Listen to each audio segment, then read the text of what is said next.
The Lord is my shepherd, I shall not want. He maketh me to lie down in green pastures. He leadeth me beside the still waters. He restoreth my soul. He leadeth me in the paths of righteousness for his name's sake. Yea, though I walk through the valley of the shadow of death, I will fear no evil, for thou art with me. Thy rod and thy staff, they comfort me.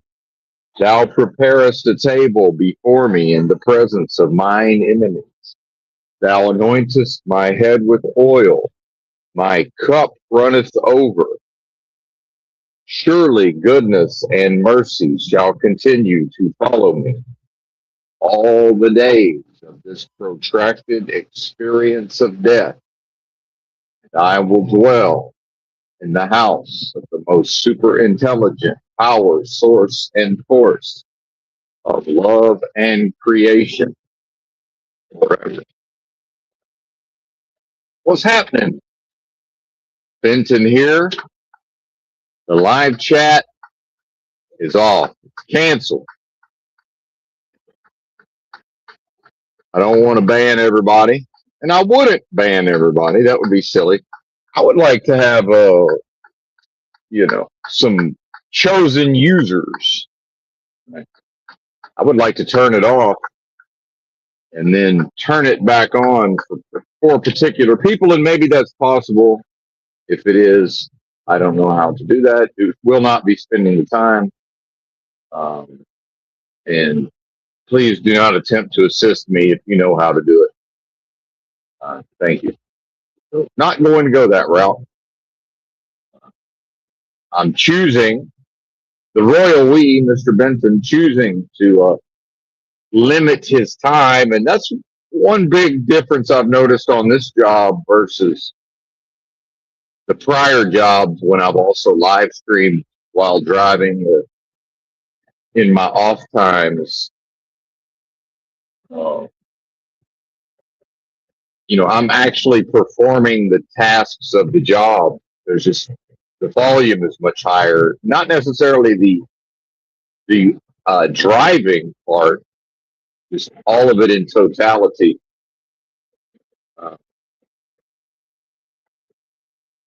Not much needs to be added to each day, and that adds up, over a week, quite a bit of additional activities that eat into my so-called free time.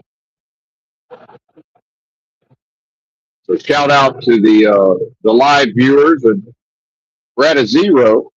And I wonder if YouTube maybe doesn't send out,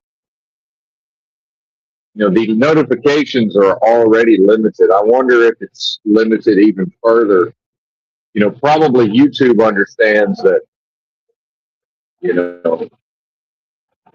if there's a certain number of average chatters, and then how many of those are inclined to chat, who's online at a given time. I'm sure all of that factors in. Fair enough. Royal we a bit parched, a tad behind the curve with respect to hydration. So bear with me while I chug a little bit of water here.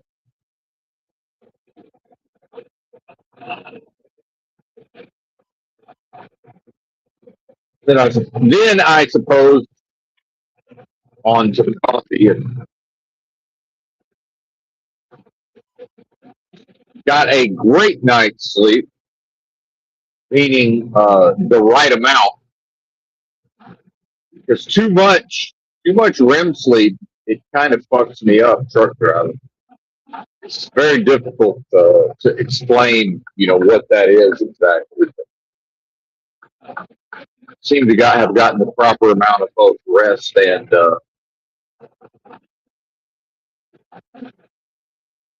bodily rest and mental rest. If that makes sense. Stopped and bought supplies and groceries at Walmart on my way to the truck stop. And as far as the constraints on time and the compression of the workday, then we get into living in a truck, and the empty water bottles begin to take over at a certain point. And at the end of my shift, it's like an hour to an hour and a half of putting everything back where it belongs, and flattening, and putting water bottles in a trash bag, empty water bottles. We're immediately into traffic, even though there's nobody on the road.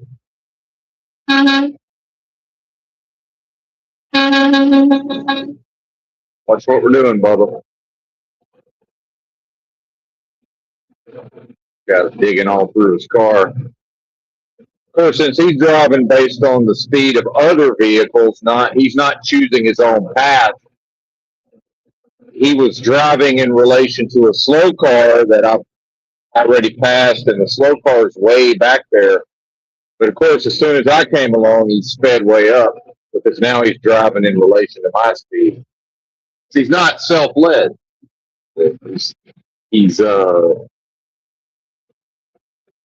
just following along. And before I get into a critique of Americans, now maybe he thinks he's going to conveniently ride the tail of his trailer. Well, maybe, sir, but not in that middle lane. You're not. Do that in the fast lane.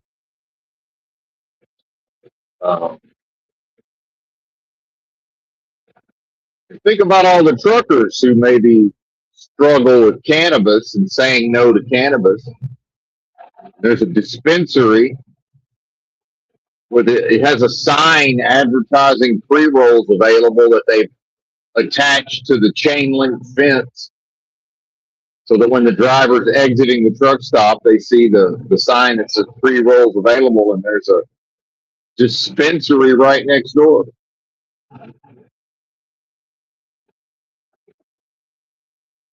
In Ohio, recreational. That's interesting. Yeah. Tempt the truckers. Now I get to watch this bozo like a hawk. So my energy, efforts, resources, and attention are diverted unnecessarily because this guy won't lead himself. He won't internally bootstrap, and he just goes along with the program. So now it's just repeatedly looking at him in the mirror, because he was driving in relation to the slow car, and now he's driving in relation to me.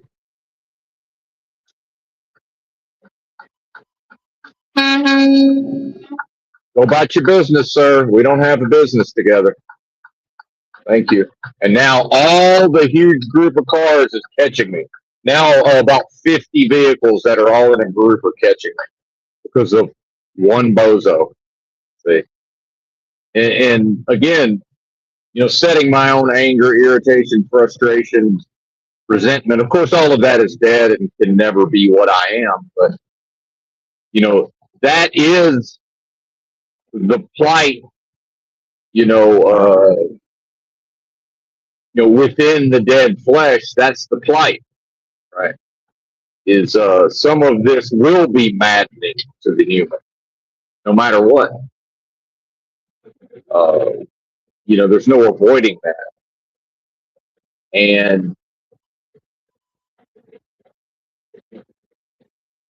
then we get into the stagnated resentment and anger of the past. Again, anger seeking an outlet. And so now we have the inappropriate response, and then the old man cranky energy in the morning to some extent. And this is also, one of my own spiritual practices is to expect the accepted. It's one thing to accept that things are this way and they're not going to change. The next is to expect that's going to happen, because sometimes I leave the truck stop at 2:30 a.m. I get onto the freeway and things are more or less copacetic. Right? It's a bit of a roll of the dice. Or like today, I'm immediately thrust into a situation of an inconsiderate person who's so unconscious and unknowing of what they do that he doesn't even have the framework to understand what's going wrong. But then this is the same person who, when it benefits him, it's, well, we're all in this together and it's society, and, well, you got to do this and you got to. Well, I don't have to do anything but die. This so-called life, in fact, a protracted experience of death. And so I'm left with the choice. Do I want to go 71 and make the best possible time early in the shift because I'm trying to drive a certain amount of miles, but it's not critical. I'm attempting to drive a certain amount of miles in a certain period of time. But in order to do that, now I have to put a great deal of my time, effort, and attention into watching him like a hawk. Right. Meanwhile, I only caught up to him in the first place because he was driving in relation to a slow car that he eventually passed, and I come along and he begins to drive in relation to me. But he was going faster than the slow vehicle, and then he goes faster than I do. So I pass him, but then the next thing you know, there he is in my mirror. See? And so now all I can do is slow down so much that he gets away from me. Right. And there's just all I can do. So now I'm actually have my attention and focus to mostly use for my own purposes on this broadcast while safely operating, performing my chosen or accepted job duty.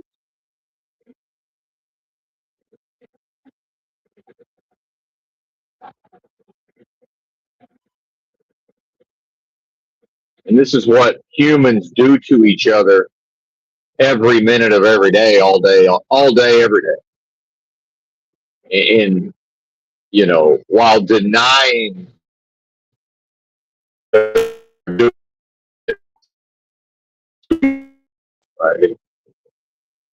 the peanut gallery and the NPC normies will rush in and normalize what that guy's doing. Oh, well, he's just this, he's just that, he's thing. It's like, well, yeah, an unconscious member of a herd, right? An animal, in a way. And then you get into the viewpoint of the system, which is, some version of, well, they are animals anyway. Let them lose their soul, from, I believe, Godfather, if I'm remembering correctly, with respect to drug dealing, the mob getting involved in drug trafficking, heroin and such. One guy, but he was talking about the blacks. See, he said they're animals anyway. Let them lose their souls. And I think part of the assumption is, well, good, God-fearing, respectable white folks don't engage in this. So, well, yeah, they do, and to an even greater extent. Your stereotypical intravenous drug-using junkie, that's a white person. That's not a black person. But then, for whatever reason, the media portrayals typically, not always, but historically, have disproportionately involved so-called persons of color. And I don't have an axe to grind there, but it's certainly like seeing, for example, maybe the Wall Street Journal or the New York Times or whoever does a story on heroin in Vermont, one of the whitest states there is, and the headline and the picture, it's a black woman. Maybe she's in treatment or whatever in Vermont. Well, why is it a black woman? Well, Vermont's like 98% white folks. At one time, had like the biggest, opiate problem in the country per capita.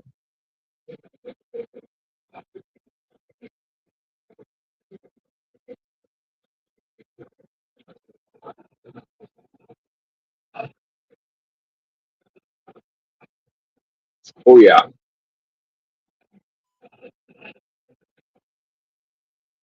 1 liter of water down, many more to go.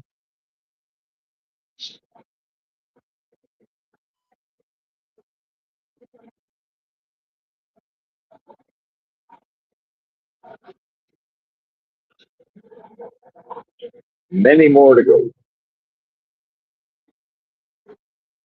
So as far as the error of improper identification, upon awakening this morning, I became aware uh, that there were some errors of improper identification on my part yesterday, with respect to the uncovering and the walking of the righteous perfected path that lies within,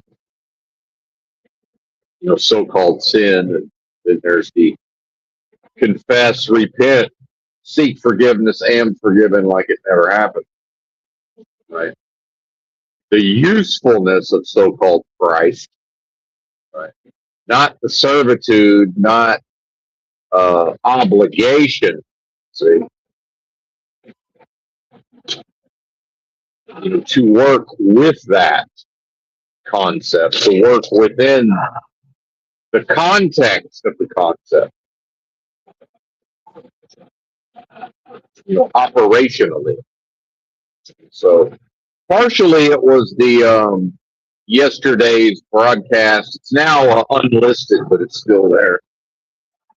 And, most of it was correct, proper, and appropriate. But in reviewing yesterday's stream in my own mind, some of it crossed over uh, into, again, an error via improper identification. And especially in discussing the male-female dynamic, while I would say a high degree of everything spoken was accurate, and I certainly would put my name on it, there is a tendency to sort of start to get swept away in the male-female dynamic, because the reality is this is part of the ridiculousness and the absurdity of existing and performing based on so-called manhood, this male masculine identity, the absurdity, taking oneself entirely seriously at times, which makes it way more likely to fail to account for waking dreams, surrealistic unreality, certainly.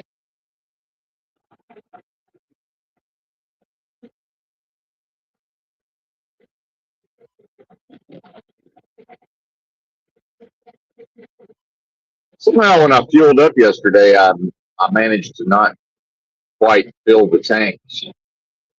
Less fuel than I thought I would, but not really a problem. Kind of interesting how that works.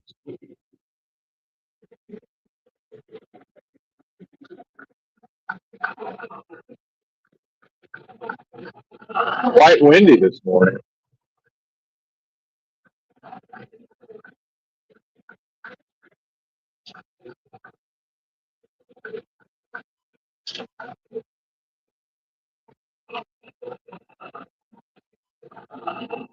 And so I noticed, and so the error of improper identification is not to begin to think or react in these ways, it's to not notice while it's happening. That's the improper identification, because that's failing, that's taking the realm at face value, that's taking it, without accounting for the waking dream, surreal, unreality, deja vu all over again. So it's fairly easy for a male to then, in discussing and thinking about certain ideas, to then, when interacting interpersonally at a Walmart or whatever, where there's ladies around, to begin to, and nothing happened, but then begin to view myself sort of in relation to these dynamics. And the reality is, those dynamics are no longer, Benton, the performer, no longer has an involvement in those dynamics, and he's not going to. And in fact, a lot of the recent spiritual attacks have been in the vein of women giving Benton a lot of attention or trying to extract his attention for their own purposes. And it just more or less being sort of autistically or neurodivergently undiagnosed fake autism style, sort of bothersome and annoying. But not even annoying, because, that's incorrect, because then you get into anger and fear. And, what I am will never know anger and will never know fear. But in fact, only by seemingly having this unreal experience. And it's not completely unreal. It's elements of unreality. It can't ever be what it claims to be. It's a lie no matter what. So when I talk about the male-female dynamics, as I fail to account for the unreality, it becomes a lie. And in fact, I'm having a bit of an epiphany. It's only by accounting for the unreal elements can the practitioner, spiritual warrior genius, avoid falling into error of improper identification. Otherwise, it's unavoidable.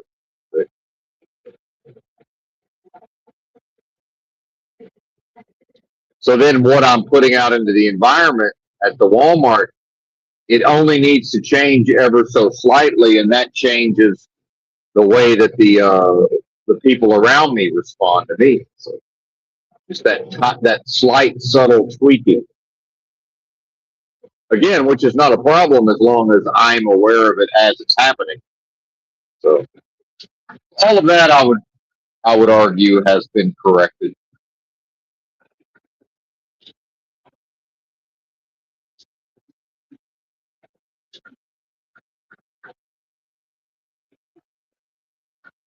I don't know, buddy. What speed are you going?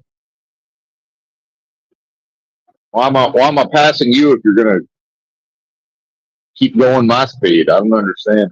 And it's a very human thing. People don't have control of themselves, so almost everybody, when a faster moving vehicle comes along and starts to pass, almost everybody speeds up. Even myself at times, before I realize, oh, I'm speeding up. Assuming I'm able to speed up. In this case, not even able to.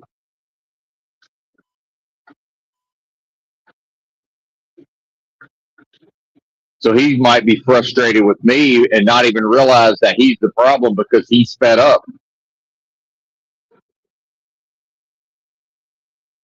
If he had an ability to stay the same speed, everything would have been fine. That's okay. And the reality is, individuals will simply never police themselves. They won't ever police themselves in order to observe themselves and avoid these behaviors. See?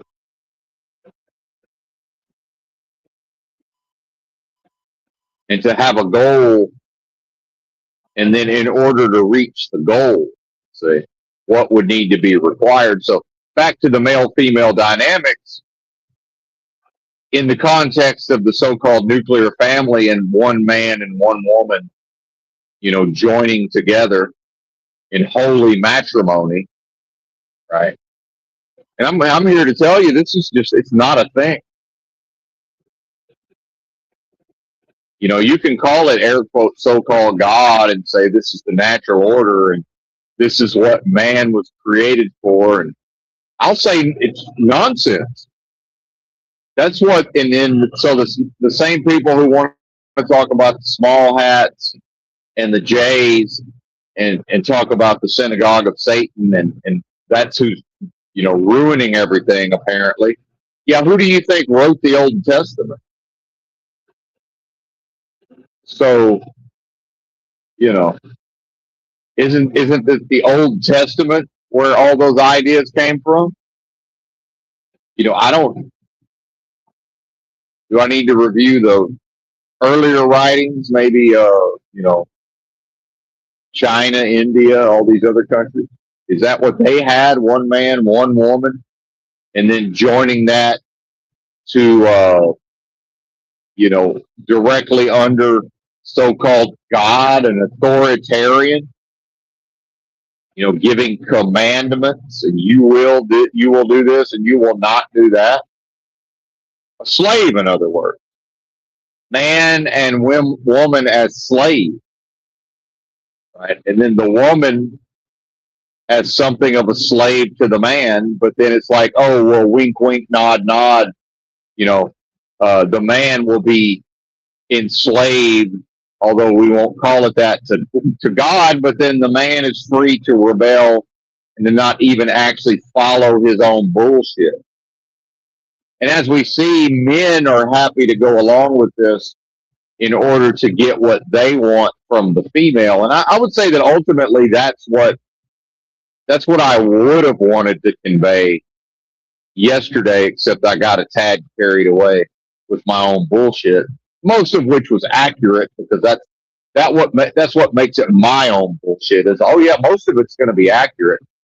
It's just going to be sort of woven and spun in a sort of way, to end up being. I'll tweak it enough, put my own bullshit angle and spin on it, right? And that's the flesh. That's what the dead flesh does. Again, encircled by the enemy of death. And it's not the enemy. It's death is that which makes an enemy of what I am. What I am is the way. What I am is the truth. What I am is the life. And as we see, old Bitten here needs to remind himself in the context of the performer and the performance. Because look at how quickly it begins to go awry. Now, here's how I knew things had begun to go awry is I began to have the slightest thoughts this morning that were tied up in fear. See, and I've had almost no thoughts in the last week, I would say. Last week to 10 days, I've even noticed like, wow, there's been almost no thoughts whatsoever that were tied up in anything even approximating or appropriating fear, derived from fear. Because as I've talked about before, these physiological states that the flesh get into, that actually causes the brain to begin to generate thoughts that line up with a physiological state of fear or anxiety or stress. So it feels like in the moment that the content of the thoughts is the reason for the stress, the anxiety, the fear, and that's not the case. It's almost never the case. And then we have the sort of double-edged sword of, in being willing to entertain the fear and all of these things, even by accident or mistake or so-called sin of improper identification, then the physical flesh and the stagnated energies will begin to see opportunity for further healing, restoration, and the release of these energies. So I can also feel in my tissues, some of that was actually beneficial in a way. That makes sense. So then we start to see a holistic process, an integrated, a mind, body, and spirit integrated holistic process, whereby I can feel in my own range of motion in my shoulder and my upper back. And I begin to feel it at the Walmart. I could feel that I was a little too bound up in my physicality. And then earlier in the day, I said, man, my shoulders, it was more restricted than normal. I could tell. I said, something's up. and I didn't know what was up. So here comes the yin, or the feminine, or the passive and accepting. And I'm not defining women as that, saying that's the yin to the yang, but is to trust and surrender and accept that, well, whatever's causing that, there's nothing to fear, because what I am will resolve it. What I am is the resolution of these matters. The same thing with the correcting and, getting back on track after ever so slightly diverting from the walk, to uncover and walk the righteous perfected path that lies within. And if the individual doesn't have their own specific context and framework for these various practices, I promise you, I don't promise you, but in my observation, the individual will be led down a path instead of leading themselves down a path. They will be led down a path, and that will be by, evildoers and the system itself for the system's own purposes. Again, that is the enemy. That's what the enemy does. So yeah, back on track.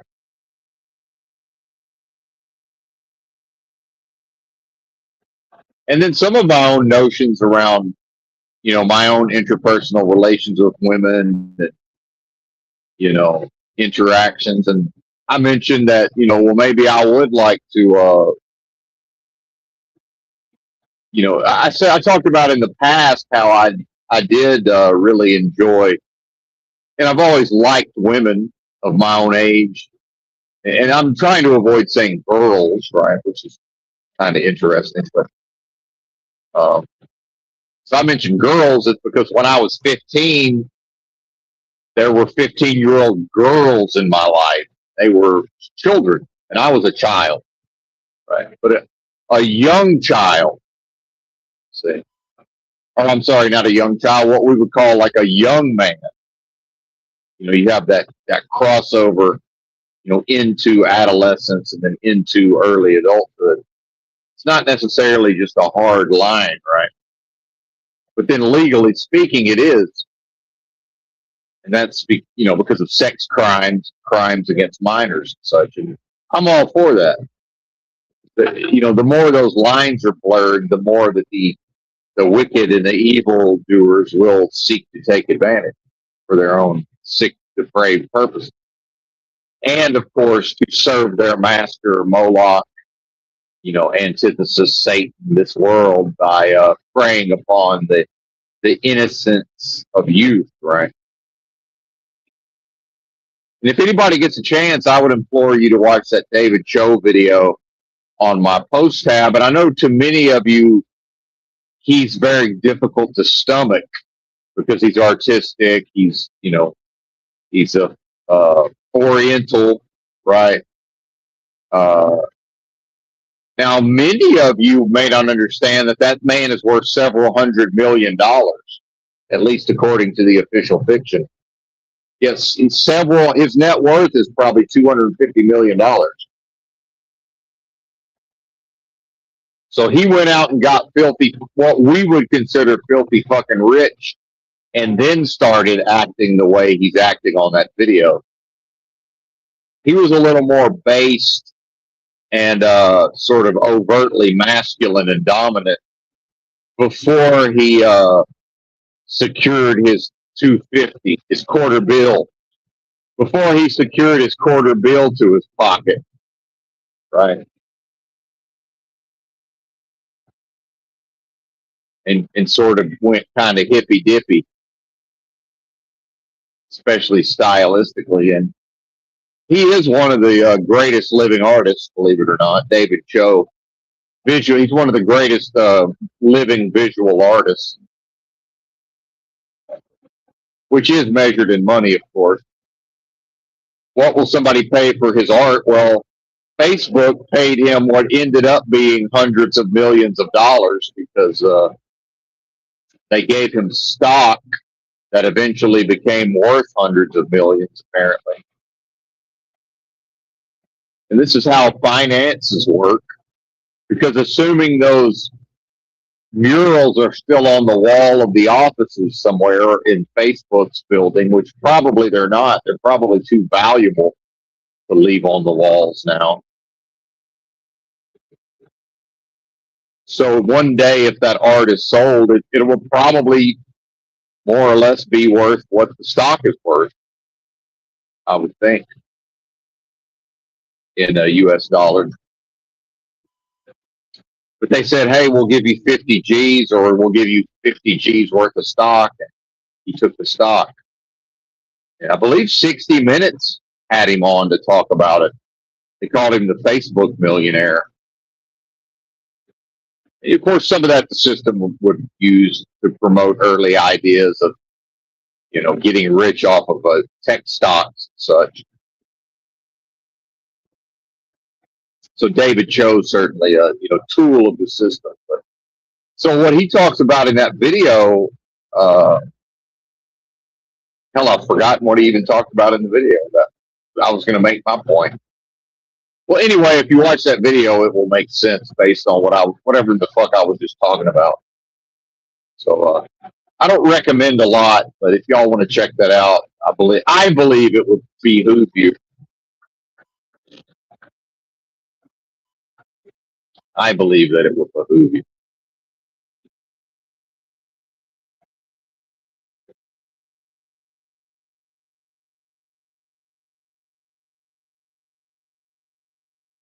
Trying to remember.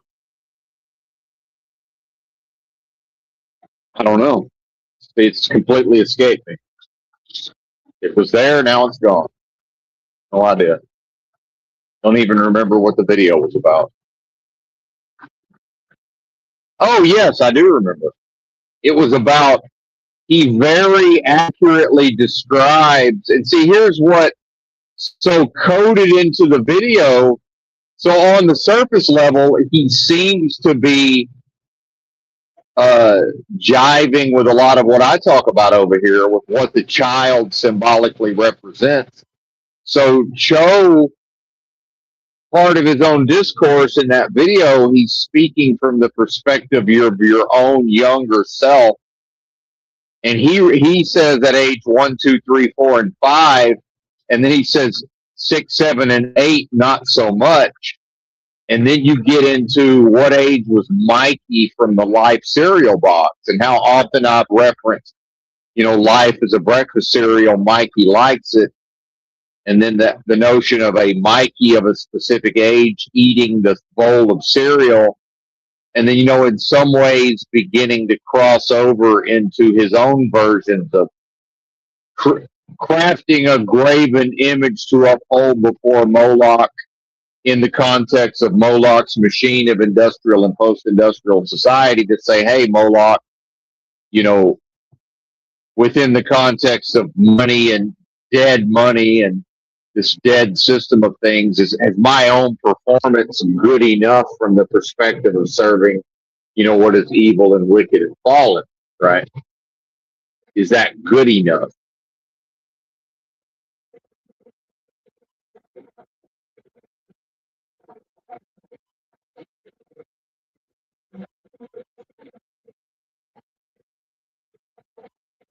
And it's in his video when he references this idea of the inner child or whatever, and he doesn't refer to it in those terms.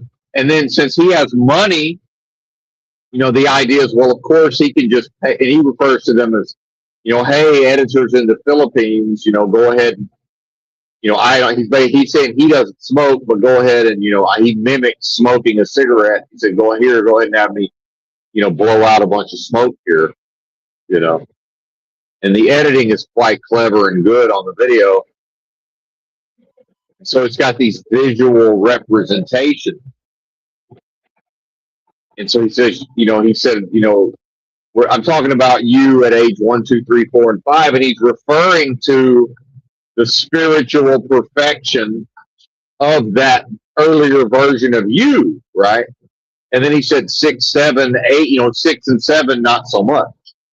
So that's sort of, in some way, acknowledging that transition into the very early stages of the being beginning to be able to identify, because 1, 2, 3, 4, and 5, the being isn't even really able to identify based on this world of death. See, that's a transition. And I believe, it seems to me like life cereal, Mikey likes it. And to anybody who's younger, Gen Z and the millennials are going to have trouble realizing this was massive in the pre-internet era. And so for Gen Z, Gen Z can turn its back on social media and unplug all they want. The damage is already done. See, they can't ever relate to the time before social media and the internet. Mikey Likes It was gigantic.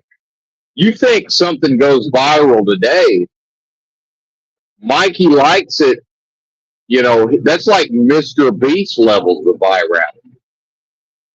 People make fun of Jackson Pollock's splatter paintings, and I mentioned this yesterday. That's today's virality on motherfucking steroids. Billions of motherfuckers have seen those paintings, whether they knew what they were looking at or not.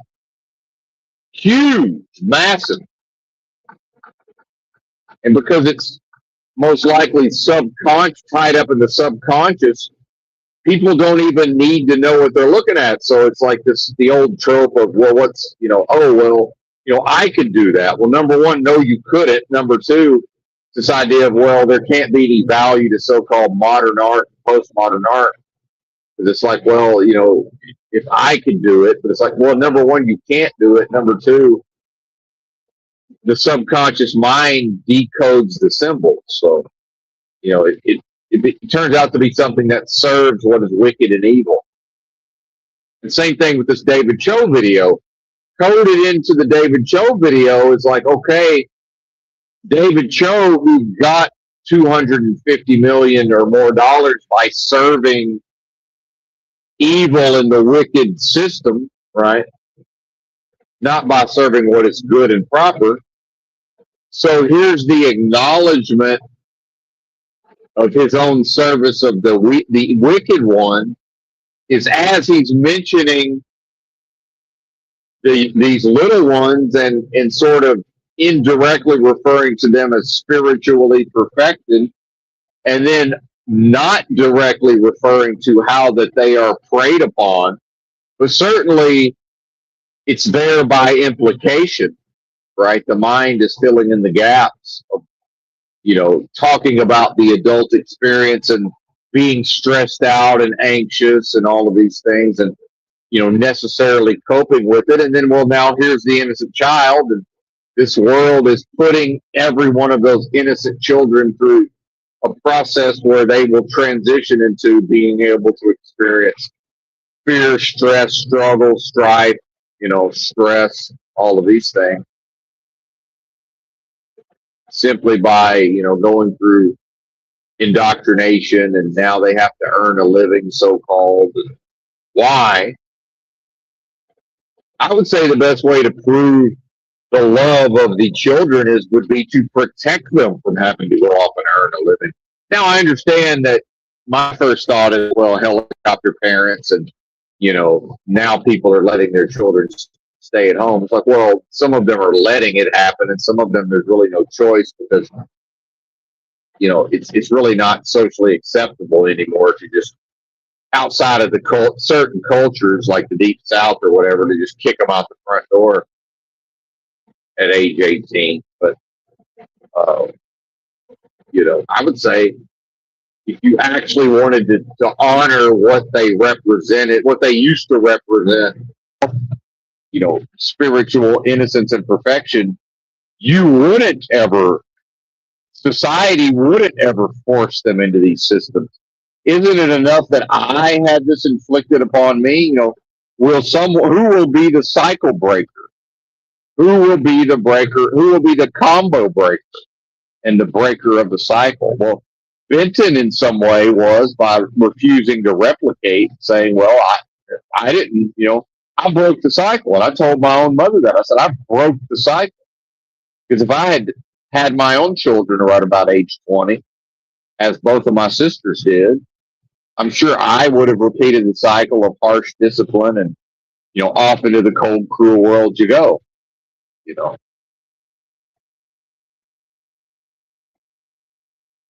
off you go. So what happened in the video was out of nowhere, because of the clever editing, a fly starts buzzing around the David Cho's kitchen of his art house, where he does his art in the kitchen, cooking up his art in service of Moloch and Moloch's machine. And the fly buzzes around, and then Cho kills the fly. Number one, it's a nod to the notion that he himself is not harmless. He will harm a fly, see? And then also, it's an acknowledgement of the wicked one, this world of death, game of lies, Beelzebub, right? Beelzebub, Lord of Flies. See? Some representation of Satan or the so-called wicked one. And the Bible, Christ, the Bible, Jesus accused of, well, maybe he drives out. Oh, yeah, we acknowledge that he's casting out demons, but maybe he does that, by the power of Grayskull, right? The power of Beelzebub. And that's where you get the famous line, if that's the case, then hate is driving out hate, and Satan's kingdom is divided against itself, and how can it stand? So, which actually means, well, the kingdom of what I am, the way, the truth, the life, that's an indivisible force. So now we have this, now we understand now we see through a glass darkly the nature of this realm. It has to be delusory. Has to be delusory. You can't change it. You can't resolve the delusion. So this idea of people coming together to fix dystopia, that would resolve the delusion. That can't happen. That's not possible. This place is exactly as it must be. And imagine being so narcissistic and grandiose to actually believe on some level that you could somehow resolve any of that. No, you can't. And even if you could, this place is exactly as it's supposed to be. See, my own dead flesh is supposed to respond like it did yesterday to get me back on track, because I was not telling the truth when I said, well, I might want to, and I won't even describe what I described yesterday, but I might want to experience a woman completely. No, I wouldn't. And as my voice cracks, Peter Brady style. Am I singing into the can? What is this? Is this the Brady Bunch? Am I going into puberty again? Maybe. Maybe it's another puberty. But no, I've transcended that. That level of being identified with the dead flesh is over for me, and that chapter is over. That door has closed. I will not go back to that. So no, I don't want that. Now the part of me that sort of gets puffed up with pride temporarily, that might ever so slightly begin to identify itself in relation to, it's like, yeah, women still do respond favorably to me, but it's not favorably because it's for their own purpose, and it's to serve this wicked system of things. So it's really neither here nor there that, they look at old Benton some type of way. And then we get into the notion of, well, yeah, Benton, but if you wanted to have followers, and if there were humans sort of willing to assist you in your own preaching and teaching, it's like, well, but who is the student? Who's being preached to? But then it's like, what am I going to Is it now I'm Carlos Castaneda on some level? And how, who's going to bang these frauds? Not me, you know. And then how long are they going to stick around? Now we're going to cycle them in and out. I'm not interested. What I am isn't interested in that. But it's capable. I like being around ladies. So I would like to have some ladies around. That'd be cool. But um, you know, let's just call it what it is. At some point, there's going to be a physical reaction, and what happens then? As I see the diesel price up ahead to remind me of the waking dream surrealistic unreality 322 on the diesel price at the Casey's. Of course it is. How could it not be? $2.99 for unleaded, 322 on the diesel. Wouldn't have it any other way.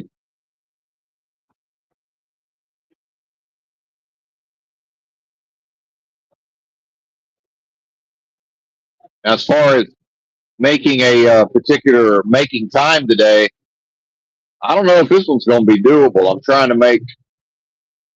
I've got. Let's see. What's my drive? What have I got left on the clock? I got. That can't be right. Something's gone wrong on logs. It says I've been driving for 51 minutes, but then it says I have 10:59 of drive time left. It's like, well, no, I don't. Software must be crashing. Hang on, I'm going to log out and log back in. That ain't right. Just a moment.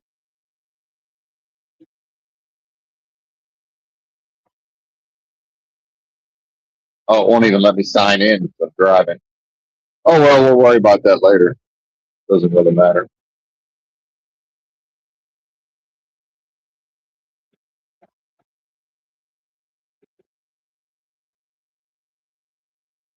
Funny how I can't sign in, but I can use the fucking thing. If I'm signed in and driving, I can use it. It could pop up and say can't use it while we're driving. But either way, that's fine. Don't worry about that too much.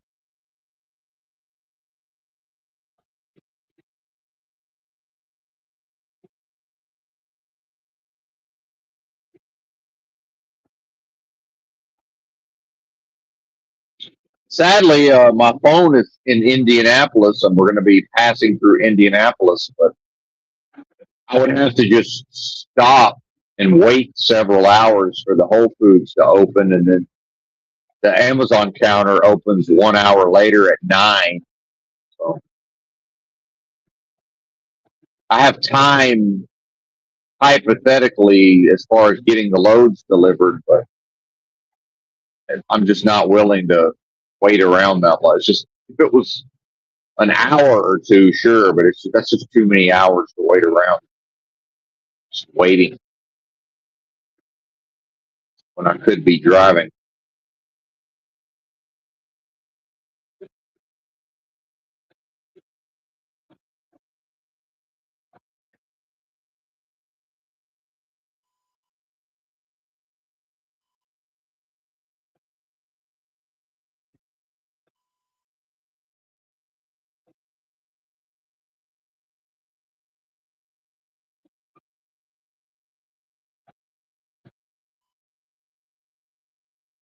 So you've got, whatever. Let's Google what is David Cho's net worth. Now I'm curious. Where'd my phone go? Oh, wait a minute. It's right here. Turn on yet another phone, sir. Google it.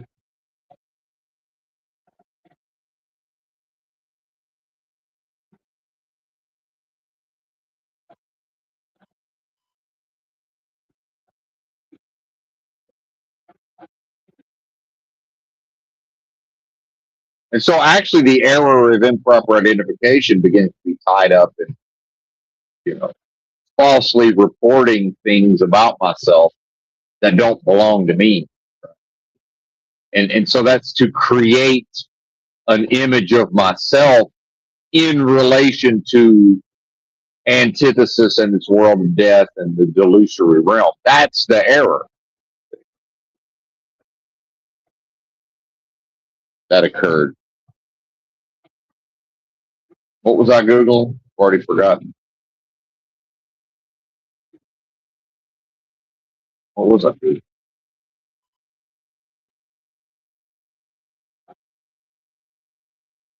Oh well, it'll come to me momentarily. Oh yeah, David Cho's net worth.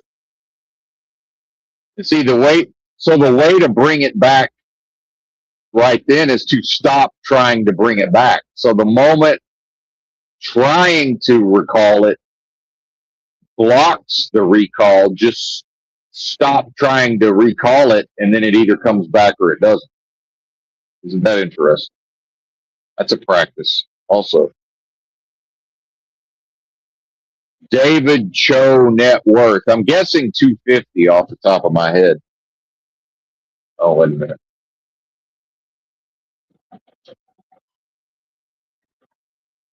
David Cho net worth.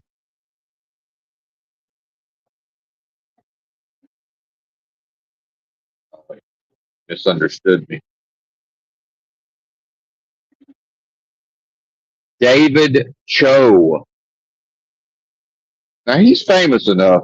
It should be able to come up with this on the text. It's probably my accent that's causing the problem.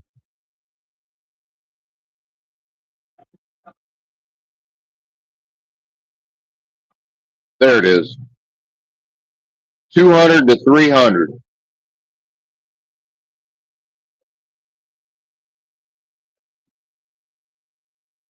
Meal. Quarter. Let's call it a quarter bill.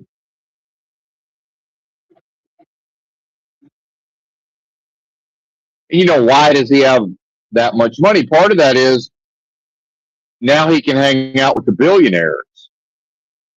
And a lot of them probably like having somebody like Cho, this famous artist, around, but then they're more comfortable because he has enough money to where now he's rich by my own definition. So he's less likely to try to be getting something out of them. He's got enough money that he doesn't. Now, he might still want to bring business ideas to them or whatever, and they might have ideas for him, a collaboration, but he's not going to be just necessarily trying to take something from us.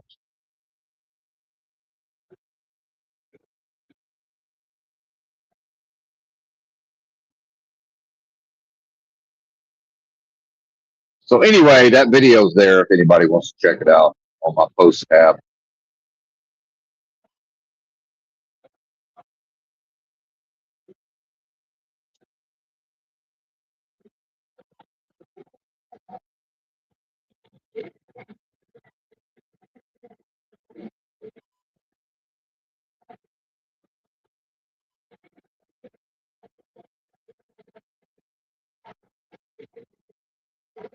Did I finish my coffee? I think I did. Yep.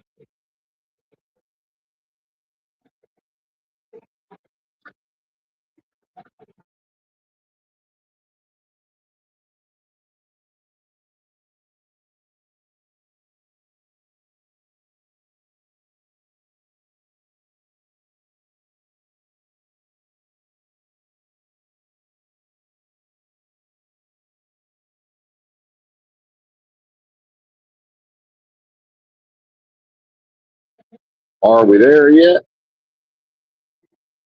The GPS has got us going around the south side. And yeah, okay.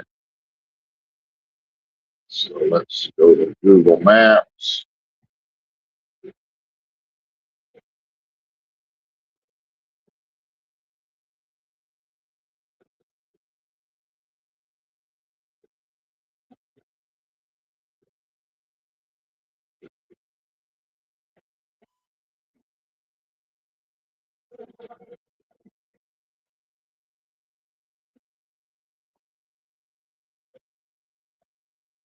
There we go.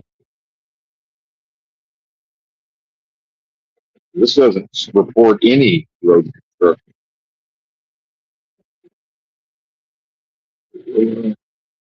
Just we'll roll with what it's telling us to do and find out.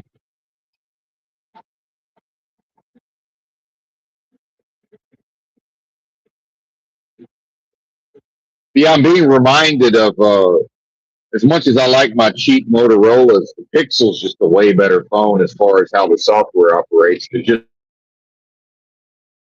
I'm like, oh yeah, it's going to be great. If I ever manage to, had me kind of rethinking. Maybe I do want to wait around in Indy, but well, even then, there's probably not even a spot at the truck stop. I'll be there, in like an hour. It's way too fucking early to try to do that.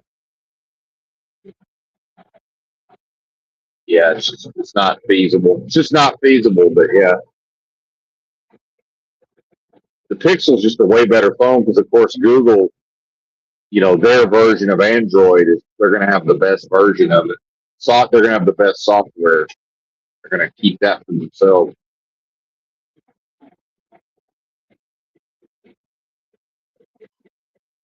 Motorola's are great for what they cost. $479 plus tax. By far the most I've ever managed to make myself spend on a phone. And it's a refurb, for fuck's sake. Although I could have gotten a brand new, just regular Google 10, not Pro XL, though. The 9 Pro XL, it'll be good. We'll just trust and hope that we get a good one. This is, people turn them in, they trade them in. Some folks always get the latest phone. So they'll have a 9, and then once the 10 comes out, they just immediately upgrade in. A lot of them are more or less brand new. A little bit of the battery, that decays.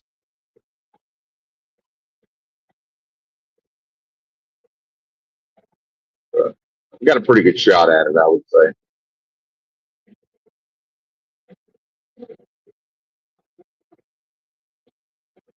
Maybe on the way back, come back this way. I have a hunch they'll send me to her back. You never know. I really pulled a boner because this is part of like the overcoming of oneself is knowing my nature is. It's like, look, you're just going to have to buy a phone or you're just not going to buy one. Then it was like, well, and for some reason, which I'm appreciative, but they gave me a $500 bonus for working over at Christmas. Maybe that's just something they offer and they never told me, or maybe this gave him the idea, the owner of the company. Somebody was finally crazy enough to work the entire holidays, but I doubt I was the only one. There's probably one other weirdo. I don't mean weirdo, but oddball, probably a better way to say it. But yeah, 500. And remember, I'm on 1099 contractor pay, so then I'm looking at my account. It's like, well, I don't know how much money I want piling up in here. So, like, well, I had it planned out where I wasn't going to cross a certain threshold, but now that 500 is going to put me over a certain threshold when I get paid. So I'm like, fuck it. It's a pretty clear sign. Just go ahead and order. But then I just had to make myself order the phone. It's like, well, I guess I'll take home time to Indianapolis. I'll be able to pick it up. And at the Amazon counter at the Whole Foods, they keep it for 2 weeks instead of 3 days. That's how that happened. But then I realized actually they've been sending me back to this one customer in Connecticut where I can drop my trailer at the customer and then bobtail. It's like 20-minute bobtail to Whole Foods.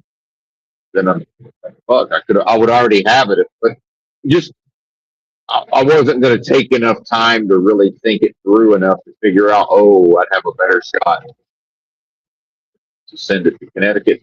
This is part of my own sort of, lack of intelligence in the moment. Just like I don't care where I take my home time. There's so many Whole Foods in the area. And I'm not a huge fan of the Northeast, but it is a better way of living in certain ways when you get into the coastal regions. You know, and people can have their opinion of Whole Foods and they can be like, "Oh, that's whole paycheck." Well, guess what? If you live in the South like I do, or like I'm from, I don't live anywhere, but if you're in there's only I know of two Whole Foods in Arkansas, right? One's in Little Rock, and one's in North. There's probably a couple in Northwest Arkansas by now. Yeah, Bentonville has to have a bunch of Whole Foods by now.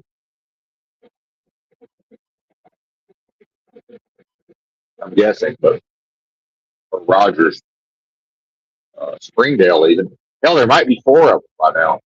But yeah, once you get into the more urban, decent areas of the South, there's Whole Food, right? There's the Walmart I've gone to a couple of times in Atlanta area because I deliver to the same customer.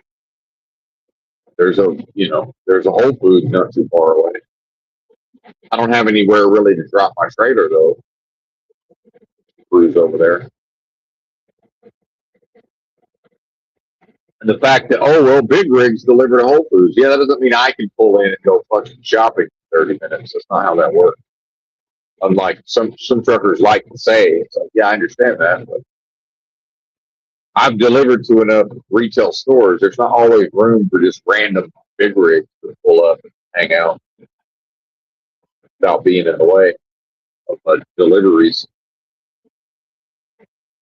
Sometimes they're in my way. Yo, man, I don't know what's going on, but you're gonna have to get the fuck out of here so I can hit that dock. Thanks. Feel free to at least pull up out of the way so I can do my thing, and then I don't care what you do after that.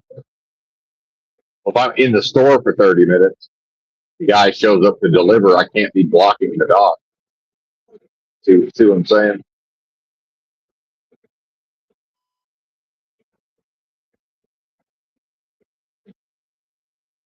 Anyway, that's neither here nor there.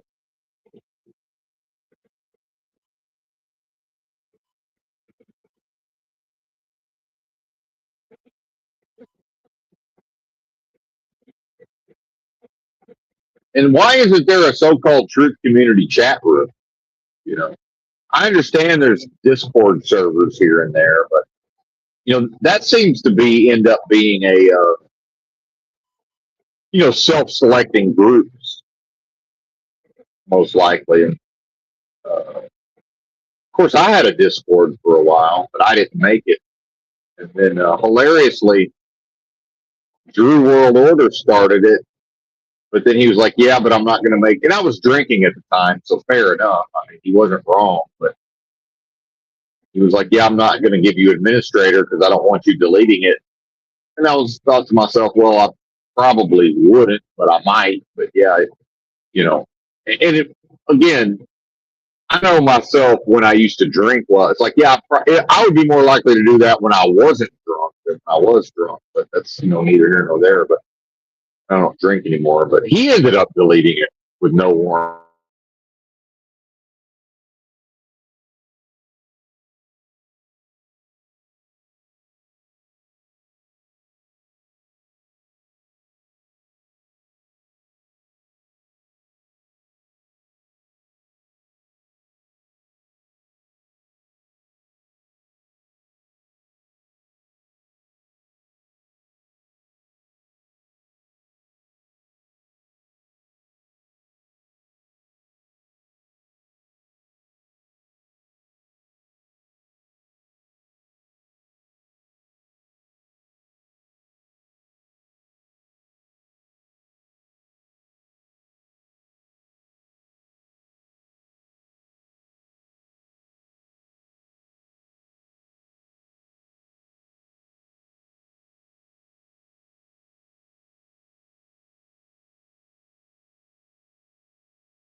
Are we back? Dropped off momentarily.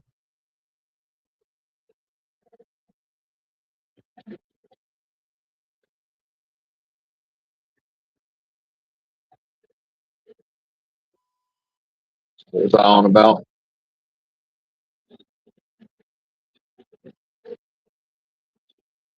Can't recall. What's road is fuck? I see why they're rebuilding this.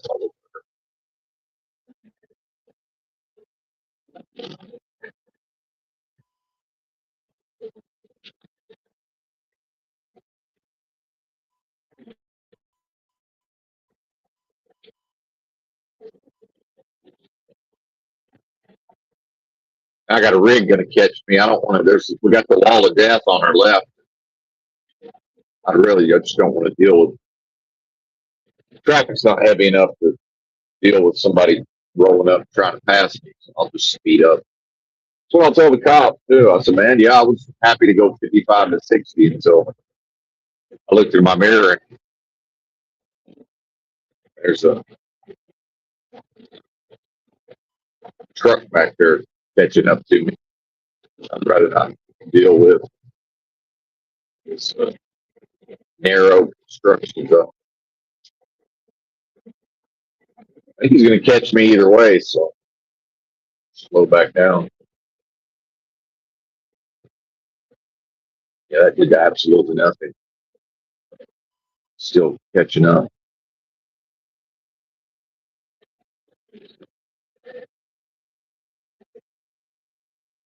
Might be a pickup truck, though.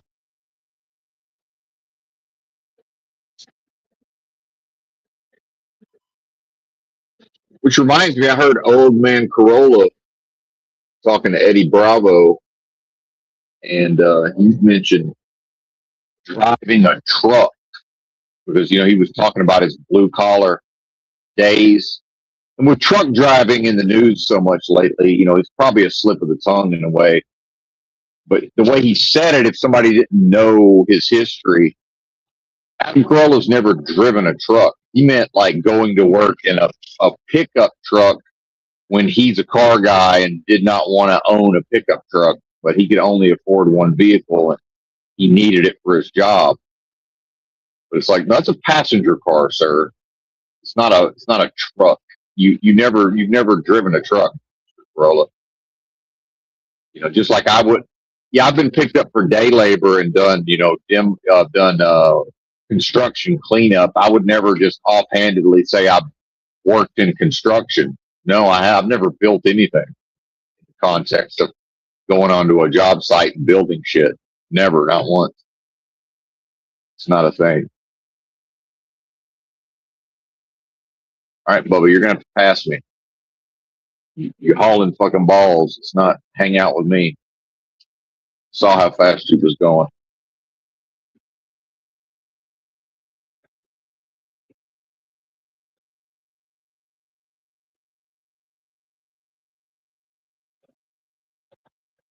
There you go. Yeah, hot shotter.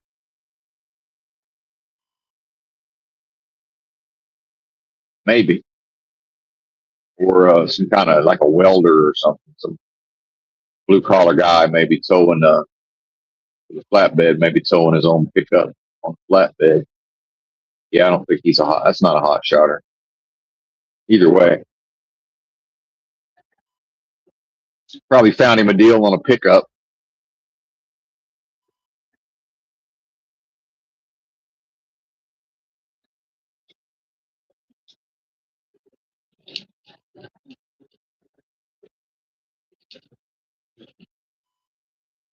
I heard Adam say I drove a truck, and I'm like, no, you didn't. No, you did not. That's a passenger vehicle, sir. It's a light truck. It's a passenger car. It's a passenger car, actually.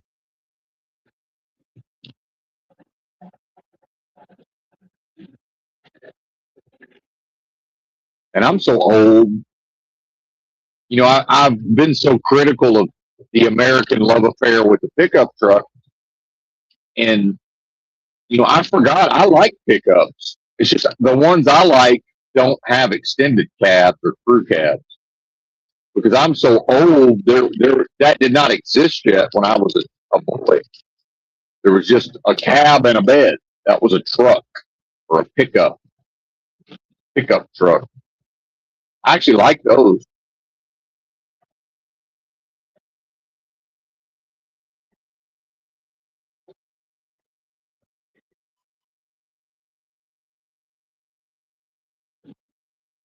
Yeah, now they're just gonna.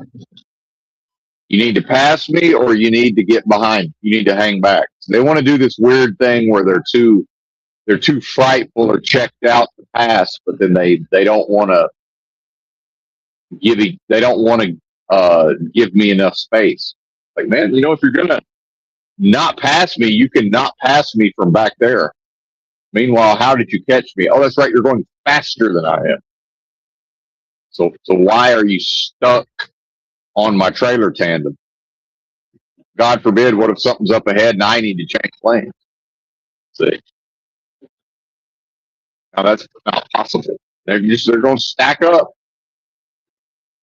And the road's so fucked, there's a big rig up there in the left lane for no reason other than the road's fucked. And now they can't figure out to just pass him on the right. They can't be expected to figure that out. That's too much. It's too much for them. Now the big rig that just passed me is going to pass everybody on the right. And then now they'll figure it out. Now everybody will pass on the right. Like, oh, that's right. We could just go around through the open lane. Like, yeah, if we prefer not to pass on the right, we don't have to, but that's right, sir. Like, these are humans, so, humans can be trusted to just maximally torture ourselves going through here. Do this in the most torturous way possible for no fucking reason. For no good reason. Oh, but people are basically good. Nah, they're not. No, they are not. That is not true. Incorrect. That is incorrect. All right. Up the pee break.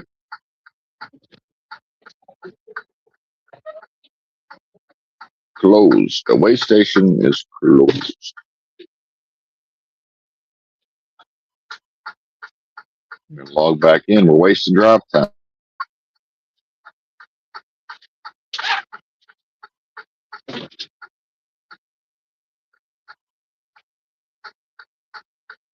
Come on, software. I ain't got all day. Let's start driving again. This is crazy. Come on, man. Thing might have crashed. Okay, here we go.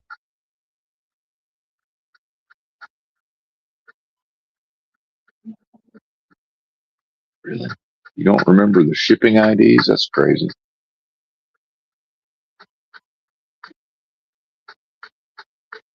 Motherfucker. Oh, this is fucked. Come on, man. Leave me the fuck alone, dude.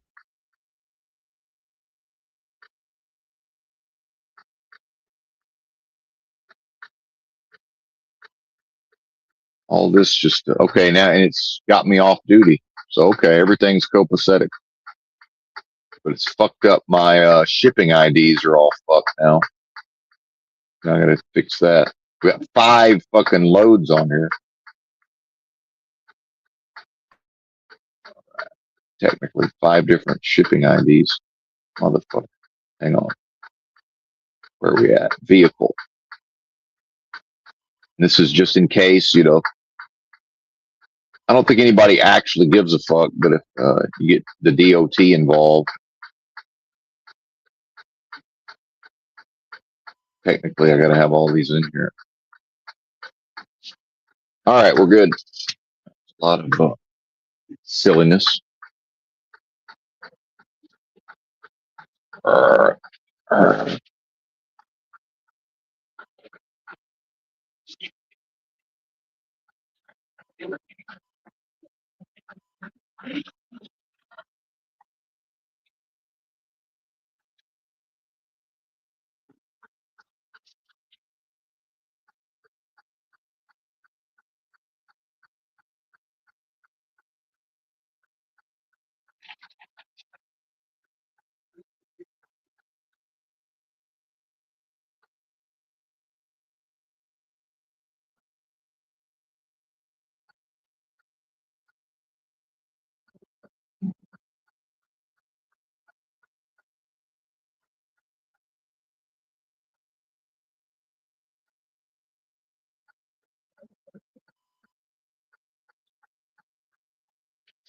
All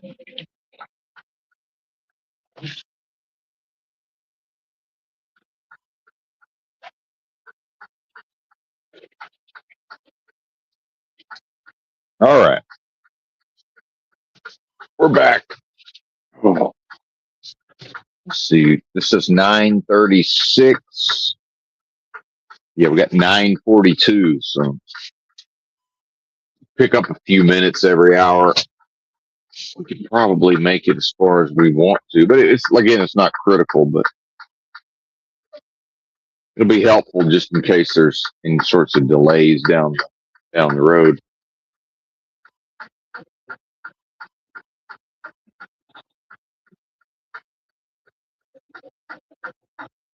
The metaphorical road.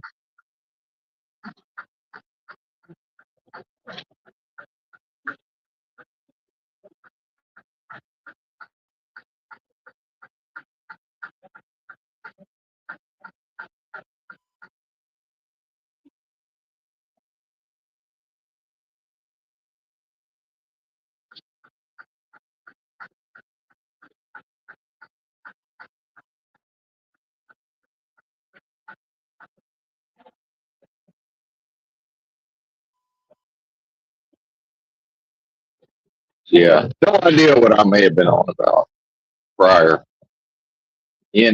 No idea.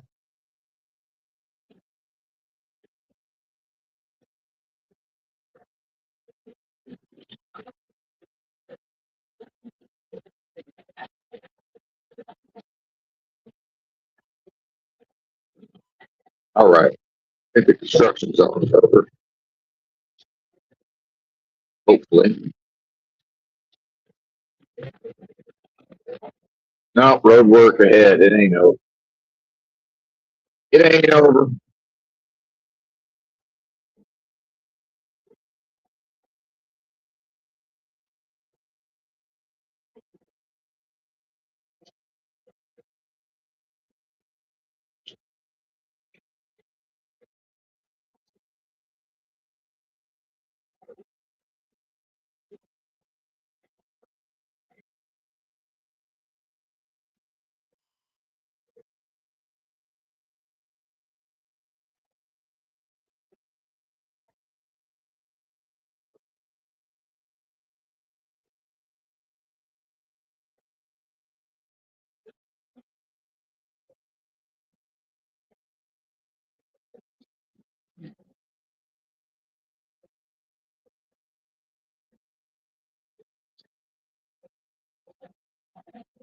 I think what'll probably happen is they'll send me to Denver, and the problem with that though is they would probably need to send me all the way to Connecticut first to the regular customer. See, that's what I'm saying is there's really no reason for them to send me to Denver though. That's the thing. So maybe they won't. They might just send me right back to Indianapolis, or if they want to send me back to the Northeast. Uh,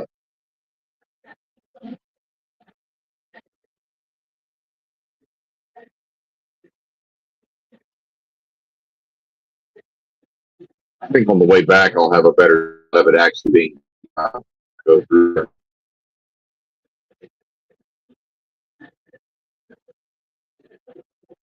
And the thing is also like for whatever reason, it seems like this company is able to hire some of these, truckers that have like 20 plus years of experience.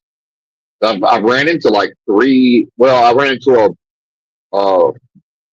husband wife team, and I know he's got like 25 plus years, and she's got I'm probably over 10. I didn't ask, but probably 10 to 15, just because she's younger than he is, but or less old. But I met a couple of other, guys with a lot of experience. And the thing is, they don't necessarily call the shots, but it's like, especially if they're hiring onto the company and it's winter time, a lot of the talk's going to be around, yeah, that's fine, but I'm not. They're going to want to run down south, and that's especially as you see more and more of these owner operators can't financially make it, and that's never not been the case. There's always owner operators who, at a certain part of the economic cycle, they do well, and then they, aren't able to make it during the bad times. That's all cyclical, but the changes within the industry, it certainly seems to be where it's going to become a thing of the past for the most part. The idea of the owner operator. I guess we can talk trucking a little bit. Why not? Since I've corrected what I needed to correct yesterday, what I needed, not out of obligation, but for my own purpose.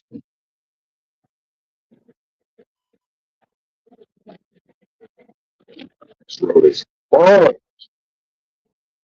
yeah, buddy, pass me. Yeah, the thing about 55 through here is this is oh, and yeah, slow down because I'm slowing down. That makes a lot of sense.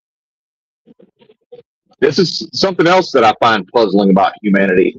The ruts got so bad, I dropped down to like 45, and he just it's a truck. He immediately slowed down. Like, why are you slowing down? Because I'm slowing down. And now oh, wait, man. Scratch that. Yo, this road is, oh, this is bad as I-55 in Arkansas used to be. See this levels of ruts. On 47 because of keep from beating the fuck out of my body.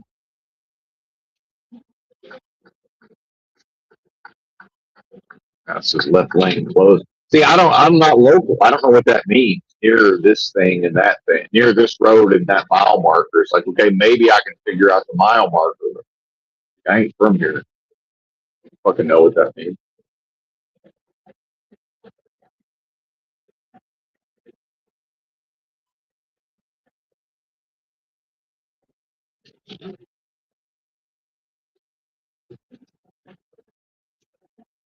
Let's see if the rut's gone away or not.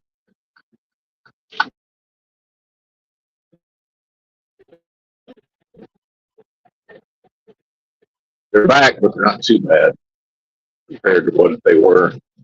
This is again, add this to the list of 20,000 reasons why most people would never do this job. Just the physical damage that the body takes at times. Like this is concussive fucking force, man. This is like the spine, the brain, all of this, joints taking a beating. Okay, I see what they meant about the expect heavy delays. This is an east side coming into it. So there's no avoiding this. But yeah, this is going to make it challenging to actually make that distance that I wanted to try to make, because I'm not hauling balls through here to beat the fuck out of my body. Just not doing it. If anybody behind me don't like it, it's too fucking bad.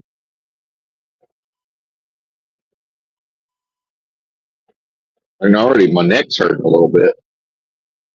All of that.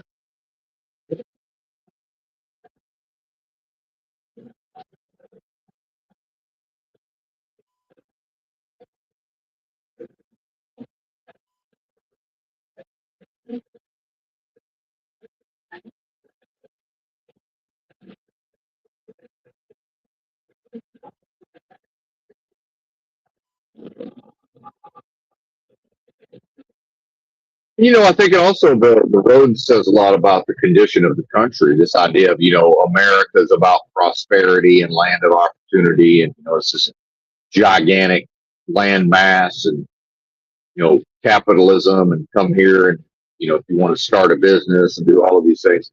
What I'm seeing is more and more the activity, is being concentrated into certain areas. And of course, this is what Alex Jones was talking about years ago, because I listened to his radio show every day. And of course, you know, from the NPC normie perspective, that's crazy, right? That's crazy from their perspective. 10 years ago to be listening to Alex Jones every day. Now those same people spout a lot of the same ideas and don't even understand that that's where they got those ideas. That's where a lot of those ideas didn't necessarily originate, but you know, at least the way they became popular initially was to attach them to Alex Jones and his, you know, comedic performance and over the top presentment. Right. And then eventually it all became normalized. The normies normalized conspiracies. You know, that's what the normie does. They normie normalizes everything that is not incongruous. So yeah, 10 to 15 years ago, whatever, for them to listen to the Alex Jones show back then would have been incongruous. So they couldn't have normalized it. But then 15 years later, now they have normalized it because it became congruous to what the system promotes for its own purposes. So,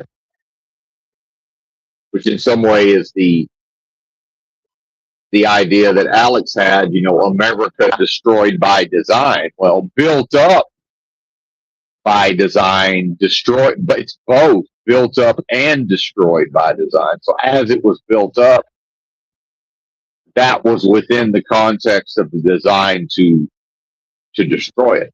Both things simultaneously. That's how society is maintained within a state of collapse. So, you know, he was talking about years ago this idea of under the UN and certain, you know, what he called globalist agendas, but a lot of it was actually returning much of America to green space, you know, and that's seems to be a thing, certainly. So I see areas of the country where, you know, the roads are being built and rebuilt, but then other parts of the country, it's just falling into decay, but then simultaneously, there's not a lot going on in those areas anymore. If that makes sense. Versus this is such a heavily traveled interstate with truck traffic, especially that, you know, and so much further concentration in this area around Indianapolis, out of Indianapolis, and on its way to other places as well, you know. So my thing is, a proper country, even in the context of this consolidation, would have already built the fucking I-70. It would have already been built. See? They say, what do you mean built? I said, well, they're rebuilding the fucking interstate. I mean, they don't really, you know, in order to do it properly, they got to just rebuild this motherfucker. You can only patch over it so much. Like at some point, you got to just start the fuck over. There's nothing left to build upon. And it's pretty much to that stage. And so when I see, you know, what's going on, like in Fort Worth in previous years, I mean, you can tell they're just rebuilding I-35. I forget if it's W or E, you know, east or west or whatever goes, I guess west. I-35 through Fort Worth. It's like, oh yeah, they're fixing the roads. It's like, well, I don't know if you look at what they're doing. They're building a new road. It's on the side of the old road, but this is everything they're doing. It's all fucking new, man. This is brand new construction. First class, man. And then, you know, what are the reasons for that? And part of what I see in California, you know, the powers that be, you know, they're only ever going to build all of that up to a certain extent. You know, it's kind of the middle part of the country.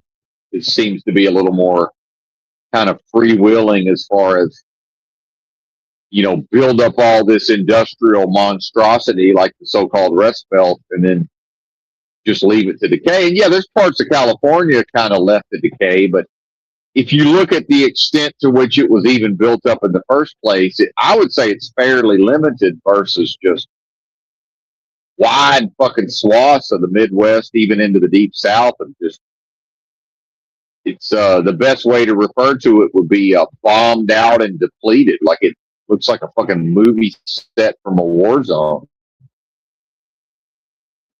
And where I'm from looks like that. But then, okay, now here comes the casino, and in order to have a casino, they're like, okay, well, we want to divert some of these casino funds into rebuilding our downtown, which is just like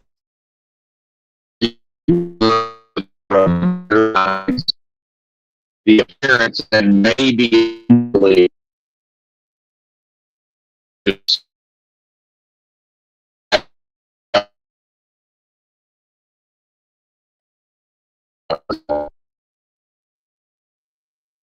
so do you just level downtown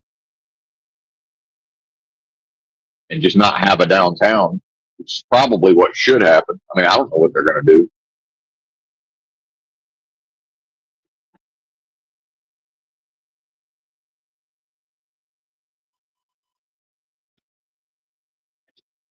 And then, of course, the politicians are going to steal most of that money.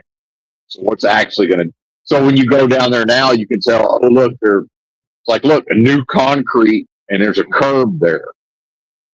Then everything else is still bombed out and depleted. It's like, yeah, well, the casino money. And the politicians, in the course of stealing the casino money, like they gotta actually do something. So now there's a curb, and maybe they paved over the road or whatever. It's like, yeah, man, you need to just level it and start over. It's like Detroit down there.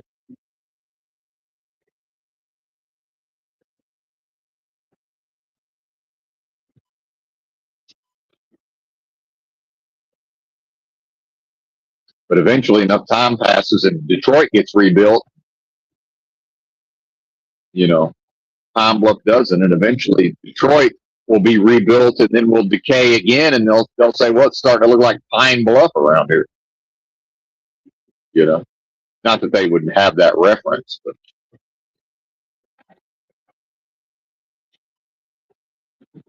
and it's shitty, man. Like I found some old films of what Fort Smith, Arkansas used to look like. And some of it is just like the quality of the Super 8 or the 8mm film or whatever from the, like late 60s, mid 70s. But it just, everything looked like shit, but it was brand new. So, when I see these warehouses and all this gigantic infrastructure being built, it looks all fucking shiny and new. But 50 years from now, looking back on it, when it's fallen into decay, somebody, if there's an old video of it when it was new, you're going to be like, yeah, it still looks like shit. In the modern way of looking at it. So, we don't even understand that what's being built, it's shite.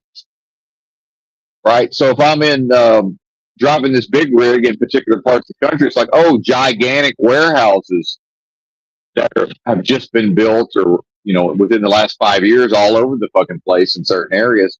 And it's shite. It's absolute shite. And so part of being an American is to say, well, that's desirable. It's like, man, who wants to work in a fucking factory? Who wants to work they're not desirable jobs. The desire comes from what? That the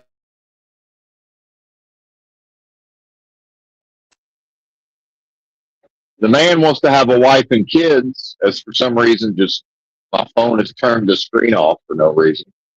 I happen to notice, though, which would have disconnected us temporarily. And so that's what makes the jobs appealing, is that there's always, not always, but that there are males and men who want to live a certain type of life. And so in exchange for what they want or think they want, then they will go off to the same job for 25 to 30 years every day, which somehow is viewed as honorable. Like, oh, well, here's the idea of the proverbial gold watch, right?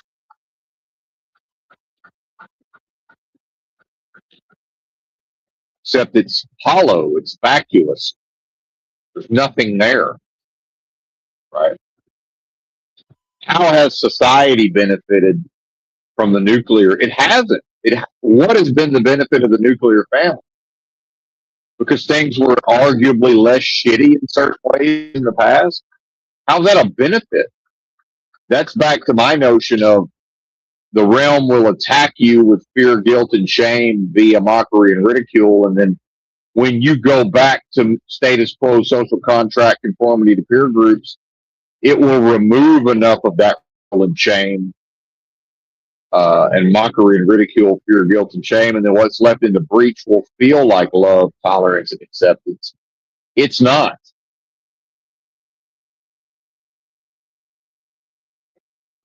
Same thing here. It's not good. It's not wholesome. Mikey, in fact, is not going to like it, but Mikey's going to believe. Mikey will be happy and Mikey will own nothing. And that's propaganda. You know, the sheeple can't even understand that the people are now their own propaganda. They are their own propagandists. And I fall victim to it at times also. You know, obey propaganda. Yeah, that's what Americans do. To be an American is to obey propaganda. That's what it means to be an American, and to do as one is told, or to follow what is modeled. And so the boomers, and I include Gen X in that, they prove that they've been Stockholm syndromed and they've been ran through because they just continue to double down, triple down, and quadruple down on the get an education and work hard and bootstrap. And so what I found to be the most interesting part of the Jesse Lee Peterson, Sam Hyde conversation, which was sort of a jousting. They were jousting in a way, but Jesse Lee wants to, because of what Jesse Lee promotes, he wants to reference, you know, when he was a young man and they said, hey, you know, his family's like, once you turn 18, you're leaving this place. You're out of here, buddy. And he's like, okay, where do I go and what do I do? And they're like, we don't know, but you're leaving this place, and we don't know where you go and what you do. And so what he's saying is, what he moved to, wherever he moved to, I forget, and you know, got a job. And so now he's promoting the idea of just any job, right? Whatever that job is. See? So he more or less took the first low-level job down. And he probably did. That's what I did. But then Jesse Lee being ran through and Stockholm syndromed in some way, or at least representing that for the sake of his own argument.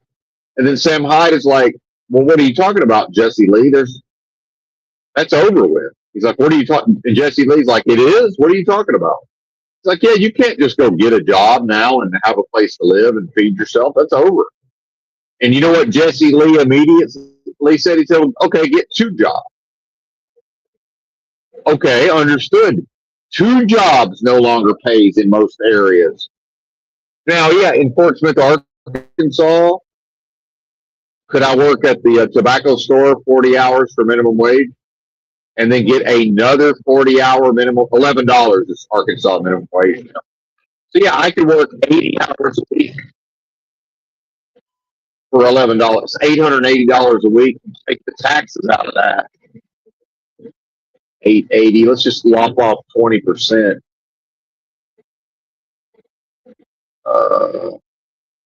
Let's call it 850. 84. Let's call it 800. Yeah, 850 a week. Let's just call it 800. Well, okay, 850 or so that's 1,700 every 2 weeks, right? Yeah. So call it 3,400 a month to the pocket. There's a little more because if you actually worked 52 weeks. So yeah, 3,400 in Arkansas. So all in on an apartment, let's just call it 1,200 because you got, it's more than just rent.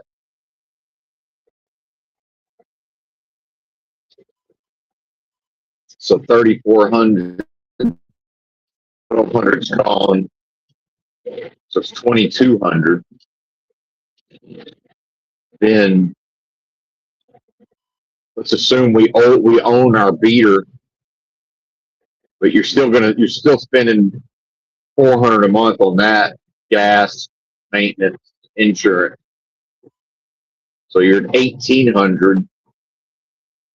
So that's divided by 450 a week. Groceries takes half of that. Food / groceries / basics. You got 225 a week for whatever's left. Yeah, it's doable. It's doable. So yeah, get 2 jobs in a shitty part of the country. So Jesse's not wrong, but in a lot of parts of the country that people are from, still not possible. If a person's in anything approximating a city or a major city, 2 jobs is not going to do. What I just described, 2 full-time jobs at, what now functions as minimum wage, 16 to 18 an hour. 2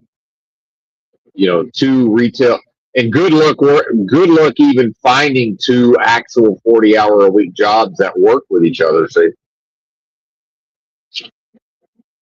part of this is I got to prove myself. If I can work at the tobacco shop, yeah, they'll take me because I'm not a criminal and, I don't have face tats or whatever. And I'm, well spoken for the region. And I'm going to be like, hey, I have to work the same hours. I'm going to work another full-time job. So the second full-time job is probably going to have to be some version of a factory job or a warehouse job.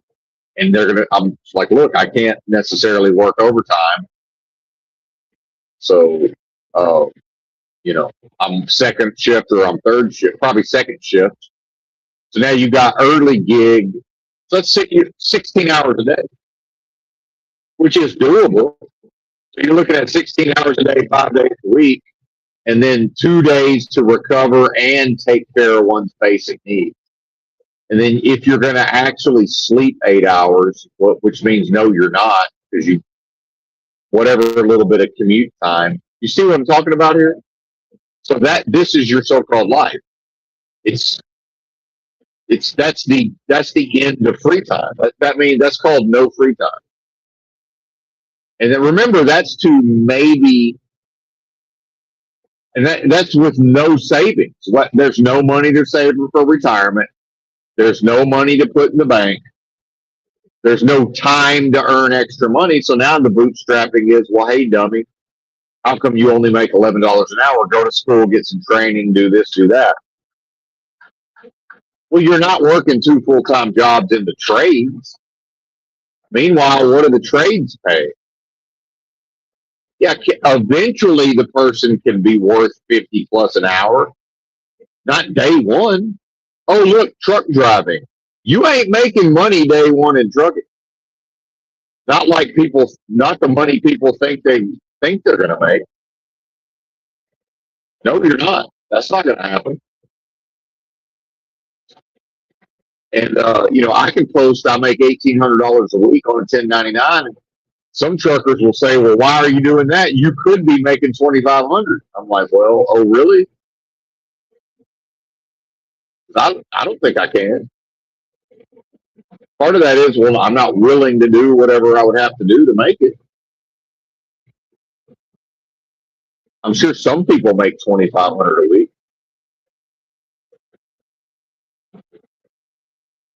And so the lies we tell each other that we don't even know are lies, right?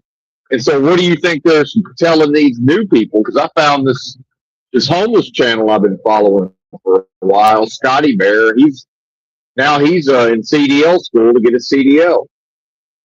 He's about to take the test to get his CLP, commercial learner's permit. And the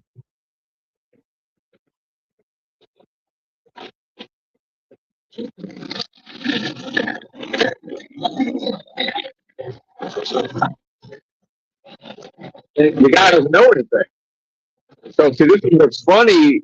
It's the word of mouthing, right? The word of mouthing creates a situation where,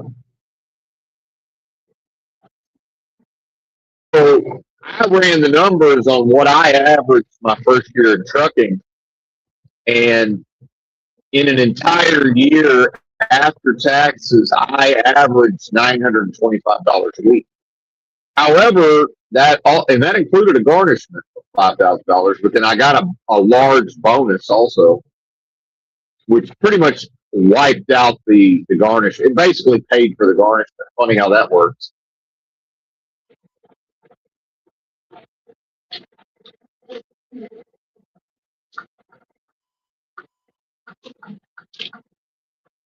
And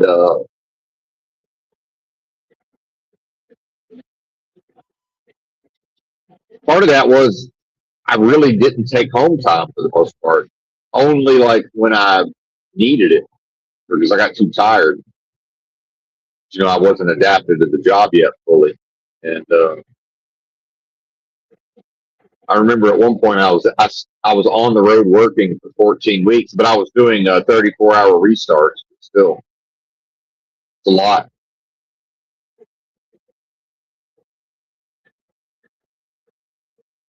So, and early on, it was like 625 a week, average. It picked up towards the end. It got to be more and more because I was getting better at the job because it's piecework. So a lot of these rookies, and remember, this guy doesn't have a life, but a lot of people have lives and families, and 625 when we're starting out. That's not. They might be more than they were making at the warehouse, but it's not a lot more. And in fact, nowadays it's probably not anymore.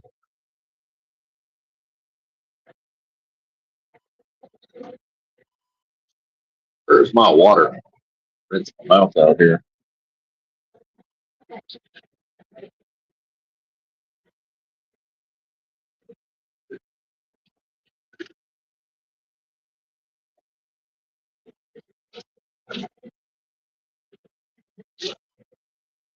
And again, add that to 20,000 reasons why most people can't do this job. And the fact is, when people get their CDL and they start driving a big rig for a so-called mega carrier, 90% of those folks are not driving a truck 1 year later.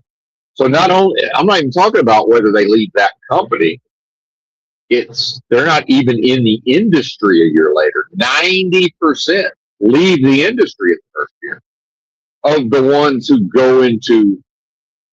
And it's the idea as well, get your 1 year's experience, then you can get a local job. Right. And of the people who try to pursue that, you're looking at 90% just are like, fuck this. And, maybe some of them go and drive a school bus or a city bus or whatever, or a Greyhound bus, maybe. Although probably not. Probably need more experience to even do the Greyhound. But tour bus, whatever that is. But again, the royal weed doesn't sit aft. Is it aft? I don't know. The royal we doesn't sit in front of the front axle. I'm behind the front axle, no matter what. So school bus, some of them meet that standard, some don't. But virtually every city bus driver, if you ever have noticed, he's forward of the front tire. We're not doing that. Just not interested.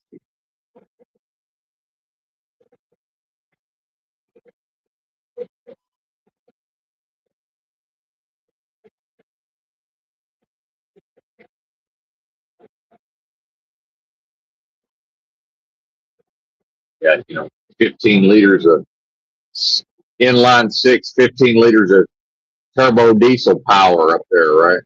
Something about that. Something about that speaks to the masculine spirit. The stereotypical Tim the Tool Man Taylor. I'm not even going to make those noises, but whatever that is. Not that it matters.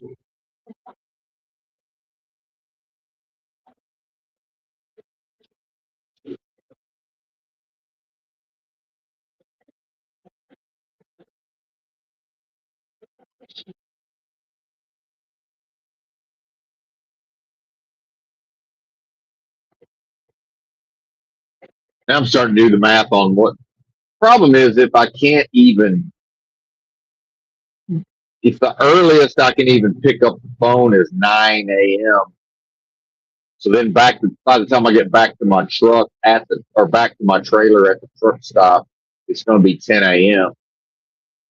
earliest.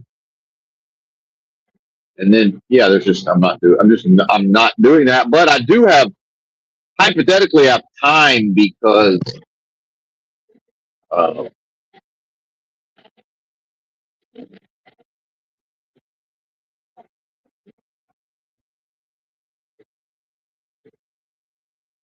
I'm going to have to wait in the morning anyway. At some point, I'm going to have to wait if everything falls into line because of I can only deliver between certain hours. However, then the thing is it's truck driving, and if I go ahead and just eat up my window, knock on wood, if something unforeseen occurs, some sort of problem or delay, it's possible to have a delay and still deliver the freight unless I artificially use up all that extra 6 hours or whatever. Now we can't even make the deliveries until that pushes some of the deliveries into early next week because these places don't receive on Saturday and Sunday.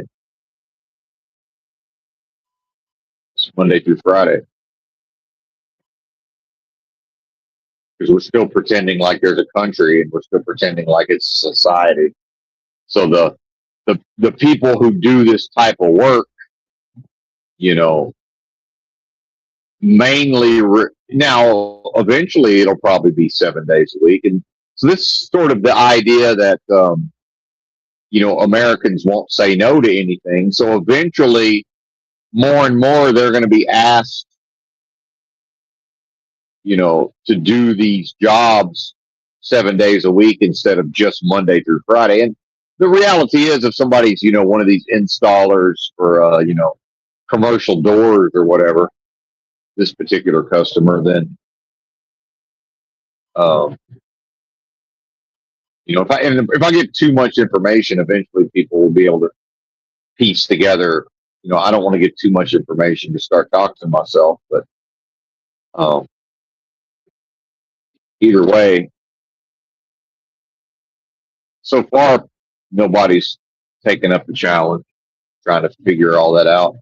And I've historically I don't stay with any of these companies long enough for it to even be worth the trouble, probably. But just try to get me fired or get me in trouble or whatever.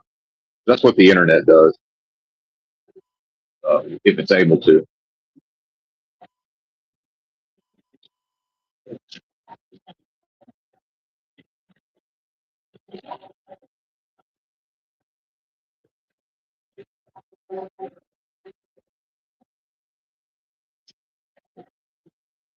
Yeah, and a lot of these guys I'm sure they work Saturdays. They finish up, whatever they couldn't get done, whatever has to be done by Monday. Before, so they can't really. It's going to fuck up their next week if they leave some of this stuff undone. But then, the actual offices aren't. The office people don't work necessarily, although they probably do some things from home. And in fact, again, I think we forget, but I was doing versions of that in the late '90s in IT. Taking my turn, taking the pager home for the weekend, and then even back then having, because of my computer knowledge and being nerdy and stuff, part of the reason I was even able to get that job was that I understood how to dial into these systems remotely with a modem. Even that was a big deal, and so I could probably had just enough of an old janky computer to be able to dial into something back then. Maybe to fix a problem. So yeah, if they paged me, am I really going to drive all the way to the office to dial into their system? If I can dial up from my own apartment there, see what I'm saying? It's the proverbial frog in the pot, which really doesn't work out as an analogy in the real world, but apparently, I think you know what I mean.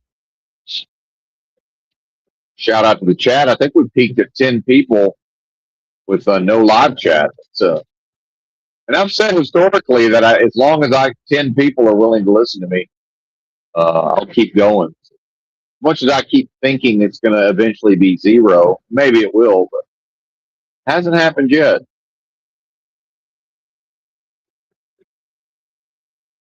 Hasn't happened yet.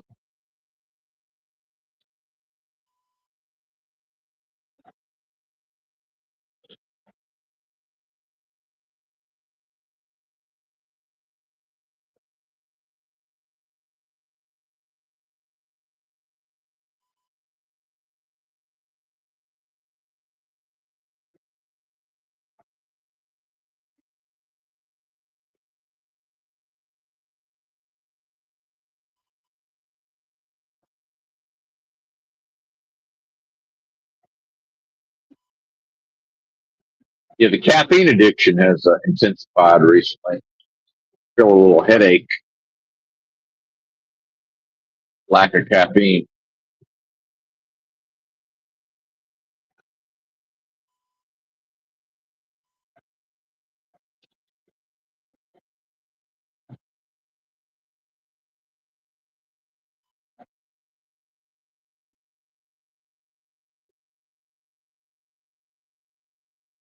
My homeless friend Jim in Eugene, Oregon, uh, that I used to see every day. That's what he would call it. He'd say fully caffeinated.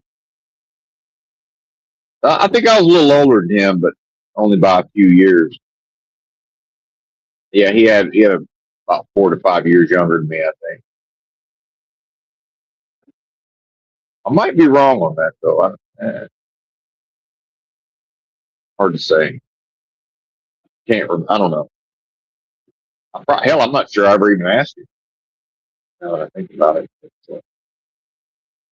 Me and ex-wife number two, she, the charming Libra type, she liked to host. So in the mornings, we would, make coffee and provide hot water. I had my micro business. I was the SIG man. Had my micro business, manufacturing and selling loose cigarettes. We didn't call them that though. But I made enough money to subsidize mainly the purchases of the propane. I hadn't figured out the butane yet. The butane's way better overall. But I was still buying the Coleman canisters, 2 packs at Walmart. Those got to be $10 by now, right? What's the 2 packs of propane? That's got to be $8. Just guess. I don't know what they cost. You can get a 3 pack of the off-brand propane or butane cans for like $8. Now, here's what's crazy. They had 3 packs at the fucking bodega. Although I had to hike, it was a hike to downtown. It's like $6.50 plus tax, I think. The bodega's selling to mostly street vendors. And a lot of them have their little stoves that run on those butane canisters. So I guess they're making their money on volume.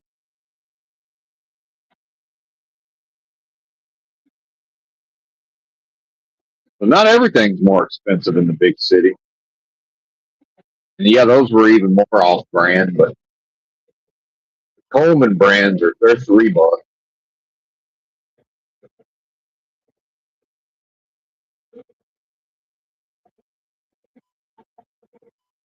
But either way, making basically unlimited hot water for whoever wants it in the morning. That costs money. And managing the cash flow, I always had to have enough money to go to the tobacco store to buy the largest size bag of loose pipe tobacco, because remember, your bugler and all of that's got the regular cigarette tax on it, but that they call it pipe tobacco. I forget the brand name. I know it when I see it. But buy the tubes and the tobacco, that was a whole deal. And then, finding it necessary to establish a relationship with various tobacco stores, because they're not going to just trust me to show up on a regular basis and buy this stuff. But then if I'm buying out their stock, it's a fucking chore. It's a hike to the damn tobacco store, and driving around without tags and insurance.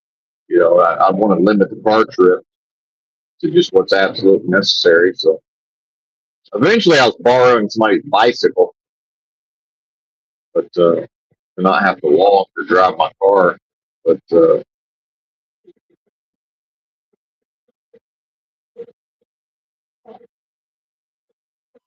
But yeah, nobody. I noticed once I showed the way to how this business was feasible, and on my best day, my profit.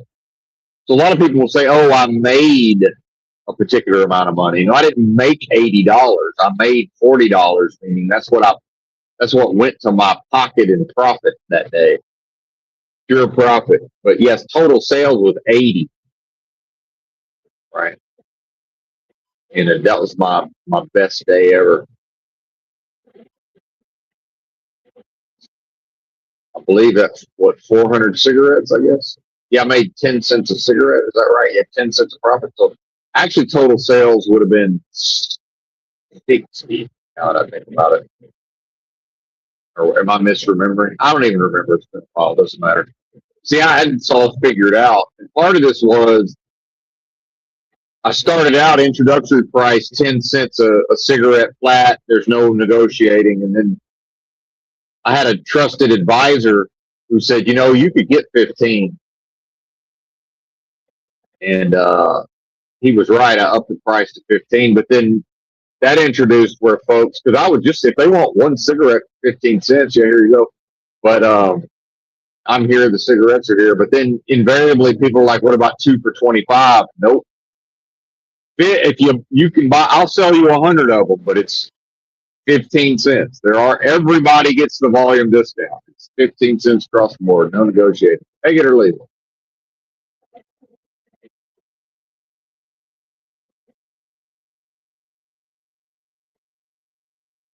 But nobody was able to. There were several people who, got the machine, got the tubes, and got the tobacco.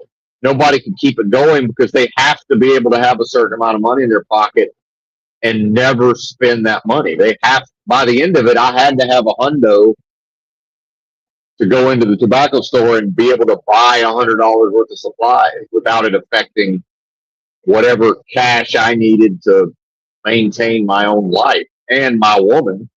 I got to keep her. And part of this was the business only got going because it's like I had to keep her in cigarettes, she's going to start freaking out if she can't get her cigarettes. You know, it's like, how's that your problem? Well, it's kind of my problem because it's easier for me to just prevent that than to rely on her in her own procrastination, to rely on her to always have cigarettes. Meanwhile, I got to try to keep her from giving hers away. You know, she'll just give half of hers away, or get stressed out and smoke double one day. You know, it's like, well, wait a minute, we can't really afford for you to smoke double the amount of cigarettes. But eventually, the business was successful, and I was like, smoke as many as you want. I don't care. Just I prefer if you didn't give them away, but you give away a few here and there. Yeah, guess what? I'll probably give away a few here and there. It's customer relations. Yeah, that's good business. Every once in a while, like, here you go.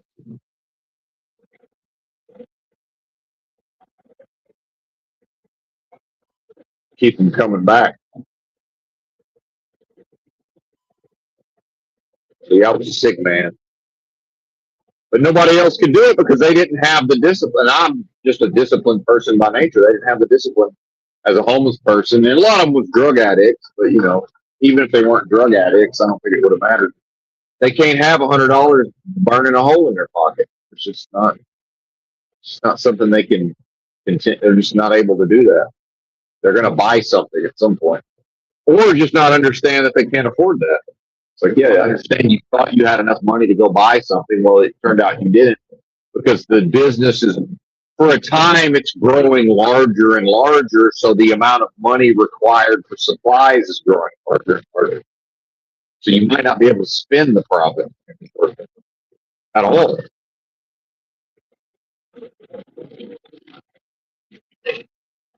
Because I started out doing it just to not have to buy cigarettes for the old lady.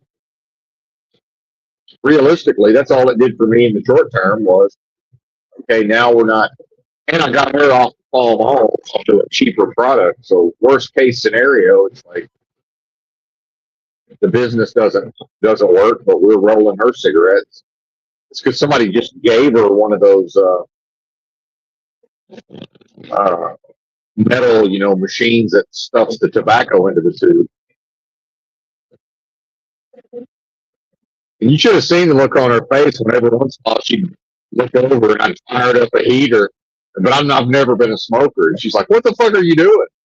I was like, like once a week I have to smoke one of these. Like I have to understand that you can pack them too tight and they don't smoke good. I was like, I'm pretty sure I got this down, but I got to fire one up every once in a while. But I got to figure out what's going on here. Like, it's necessary. I got to know what's up. I guess she thought I was going to get hooked. I was like, I'm not going to get hooked. Although I did get addicted because of touching the tobacco. When I would stop doing the business, because I stopped and started it a few times, I went through withdrawals because, you do absorb some of that nicotine through the skin. I went through withdrawals from that, somewhat hilariously. And I smoked enough blunts, cigarillos at times where I would recognize, I actually got addicted to the tobacco and it's not a blunt wrap because it's a Rillo, but you know what I mean.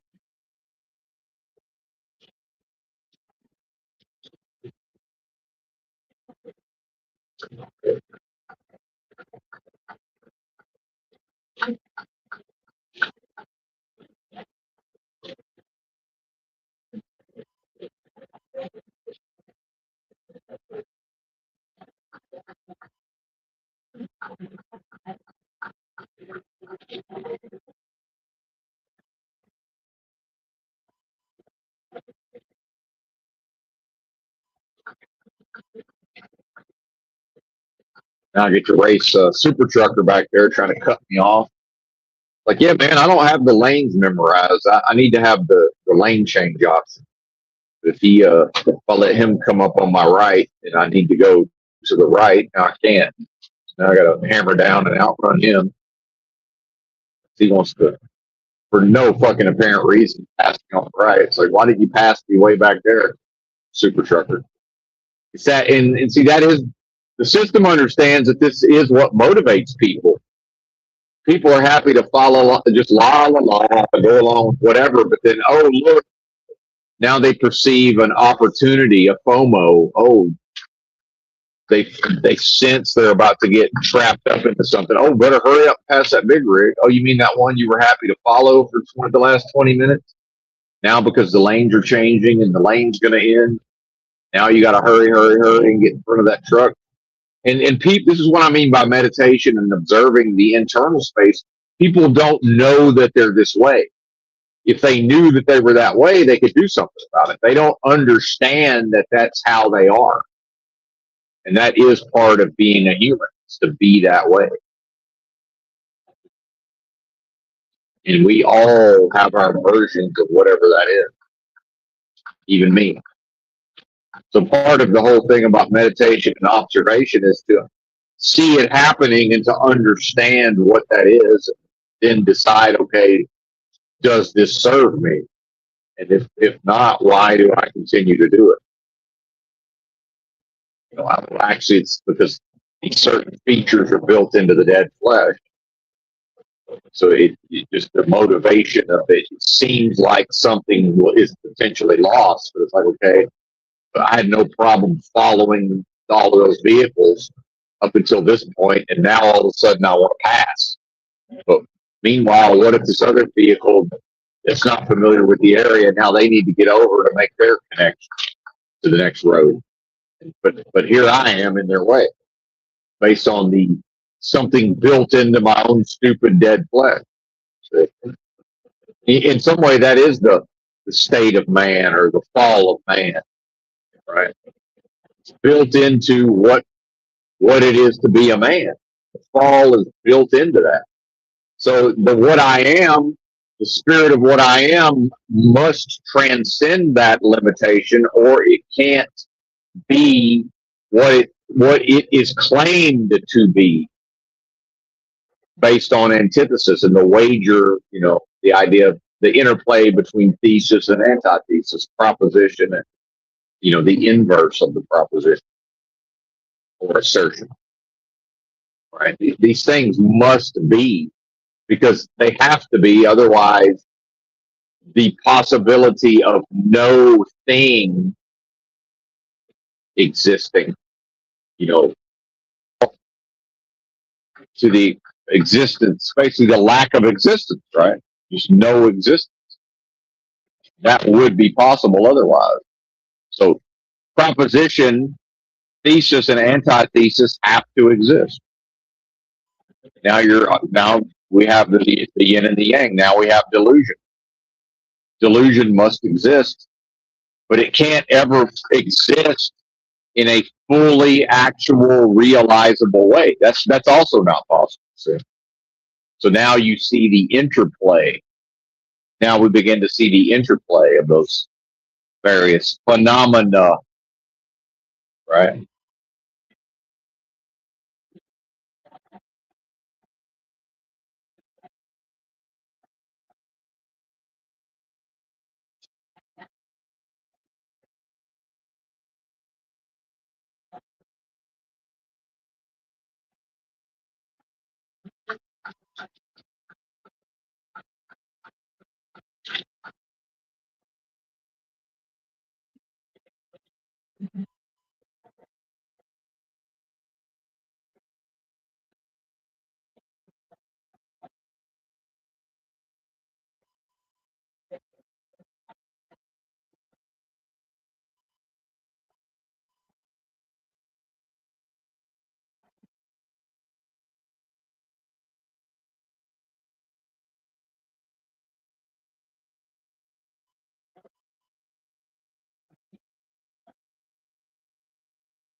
Yeah, well, at least we're getting through here before rush hour. It's 4:50, so again, barring the unforeseen, we'll cruise through Indianapolis. Look at this fucking bozo four-wheeler. These people just can't drive. They just don't know how to drive. They don't know how to properly make the decisions for driving.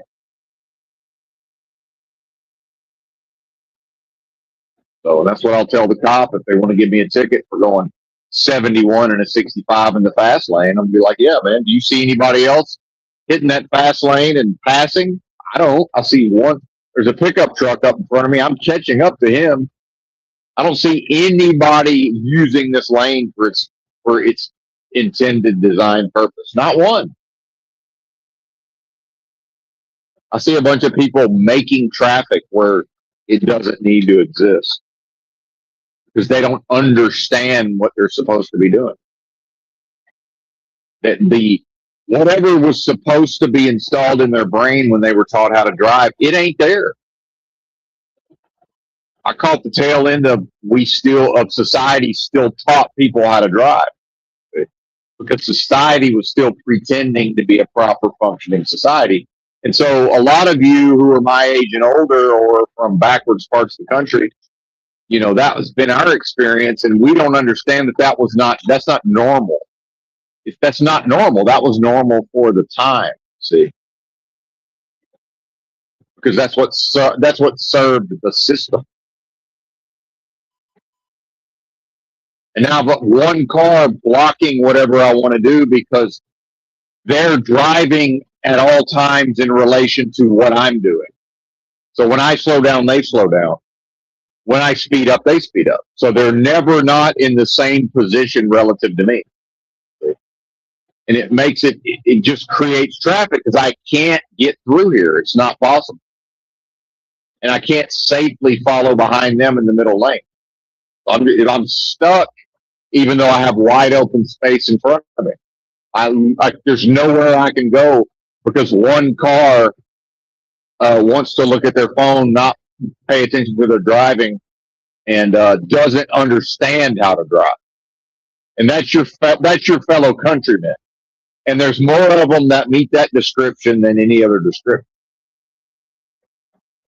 See, I physically can't get through here. So now I must slow down, get behind them in the middle lane, and now they've already slowed down to match my speed. And now I can tailgate them, which unsadly will cause most people to speed up. Or I can go 60, and as they slow down the entire time. And now we're both going under the speed limit. But if I'm 71 in the fast lane, there's 71 in the middle lane, exactly 71. Exactly the same distance. Now there's 64 in the middle lane, exactly in front of me. Now I'm bright lighting them I'm just leaving the brights on to see if they'll figure it out. Now 69, they're going 69. I'm driving their car, literally I'm driving the vehicle in front of me. Like, for real. Are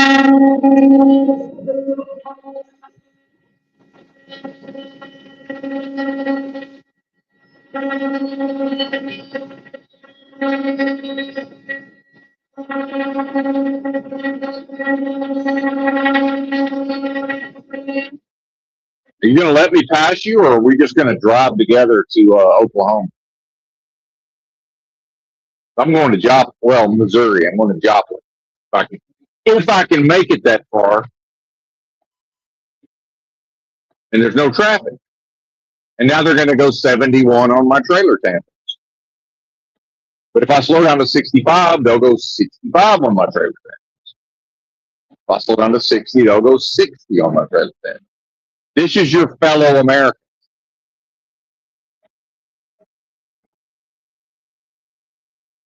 But I can brute force my way around them by laying on the loud, obnoxious air horn. Oh, you can bully them. You can push them around. That works. So you'll never get me to go along with defending an indefensible system. You'll never get me to go along with the idea that there could be a proper society. No, there can't. Not until individuals do better. If individuals do better, then could there potentially be a proper society? Yeah, potentially. Not until individuals do better within themselves. Not until then. And it's every aspect of their life, because the normie says, well, what's the big deal? Well, the big deal is when they do better internally, they're no longer capable of driving like a boat does.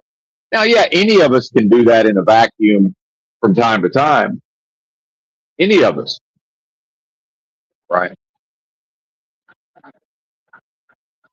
But I mean, more often than not, I drive proper based on my own paying attention and reacting to the what's going on around me.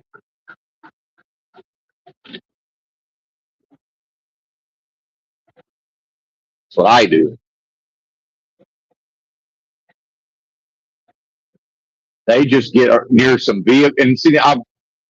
My fucking ears hurt now. I've actually damaged my own hearing by laying on the air horn because I've got hearing damage going back to my young days in the high school band. Yeah, so I've actually harmed myself physically in order to get away from one car. I mean, think about that. Try to do my job in a society.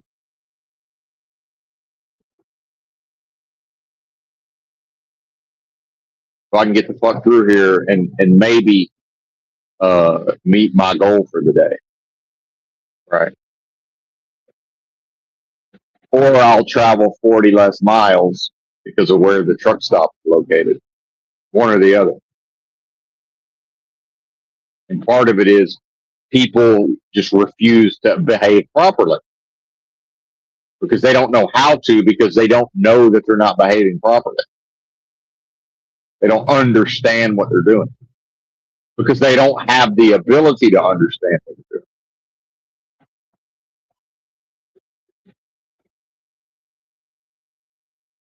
So now I've literally damaged my hearing in the short term. Hopefully it's not permanent. Yeah, that's obviously a dumb thing to do.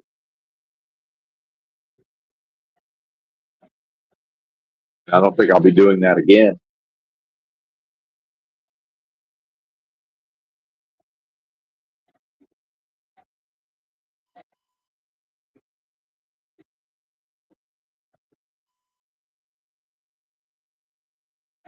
So when people are like, yeah, we're all in this together, you're right. And one car that doesn't drive properly can ruin it for not everybody, but can certainly ruin it for a lot of folks on the road.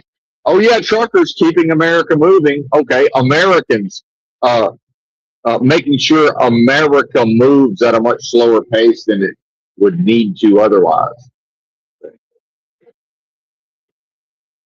because of their refusal to figure out how to drive an automobile properly. As I would argue, is their civic duty, under the social contract. They probably have an obligation to drive properly. But does the individual want to status quo social contract conform to peer groups, or do they want to provide the appearance of those things? Because those are two separate things. To actually live up to it based on honor and integrity and what's righteous, or to simply appear to be living up to it.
All right, my ears are maybe starting to go back to normal.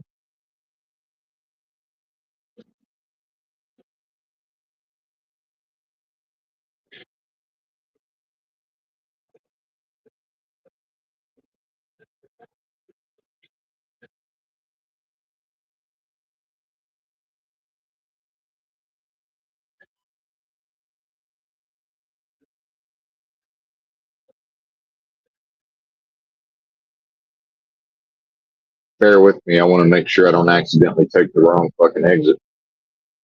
So we definitely don't have time for that today. So make double sure we're in the proper lanes to come through here.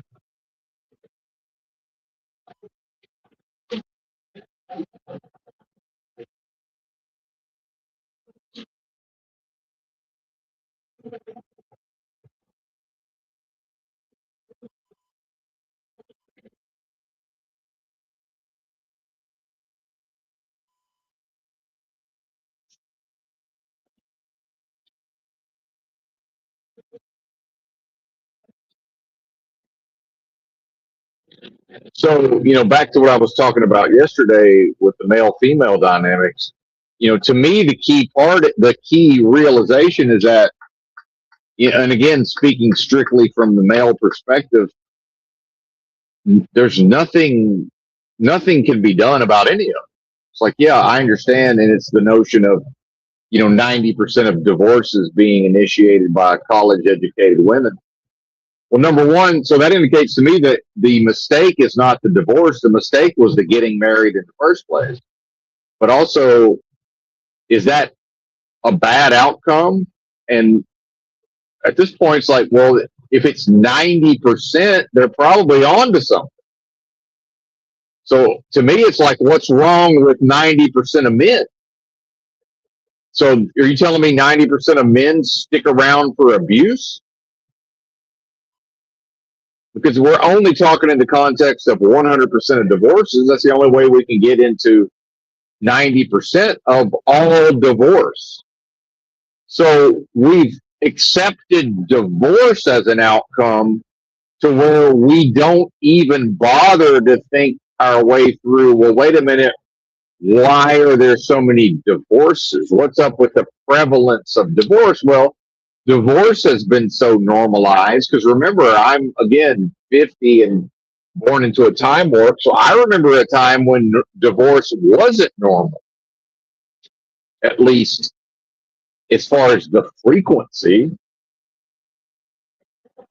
Now, go marry somebody, and somebody y'all both know, or either of you know independently, will immediately think, oh, well, I give it 5 years. I mean, the first thing they think.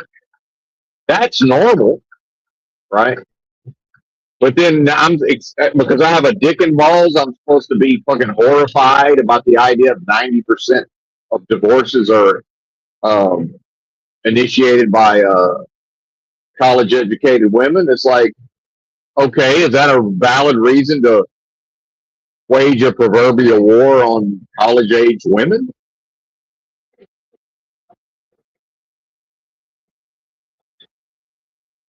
I mean, that doesn't seem to be proper problem solving to me.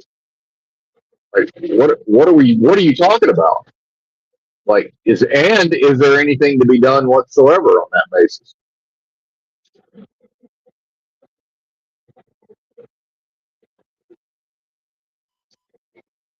I don't know if there's any action to take, right? But these bozo MGTOW who make their living, right? These influencers and these YouTube channels and whatever, take my course and whatever the fuck it is.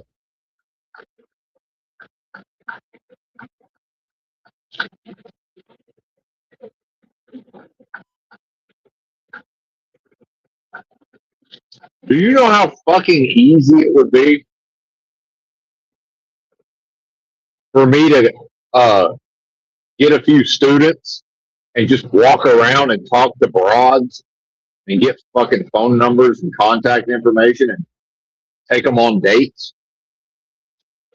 and make it into a brand. It'd be fucking comically easy. Comically easy.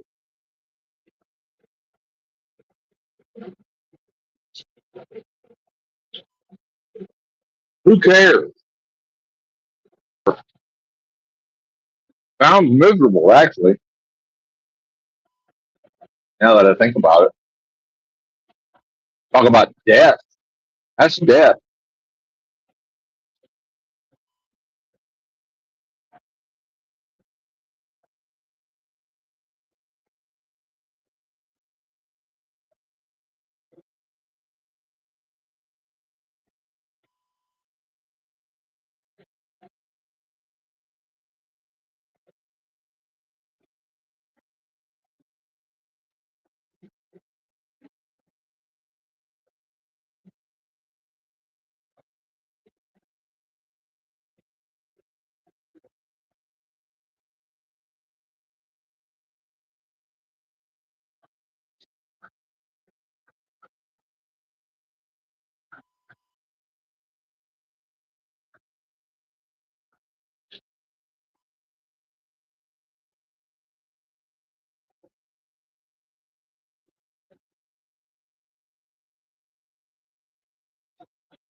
So, is there something wrong with college educated women, or is the problem the obliviousness of the husband? Because shouldn't he be able to understand that something is very wrong in his marriage? Why doesn't he understand that?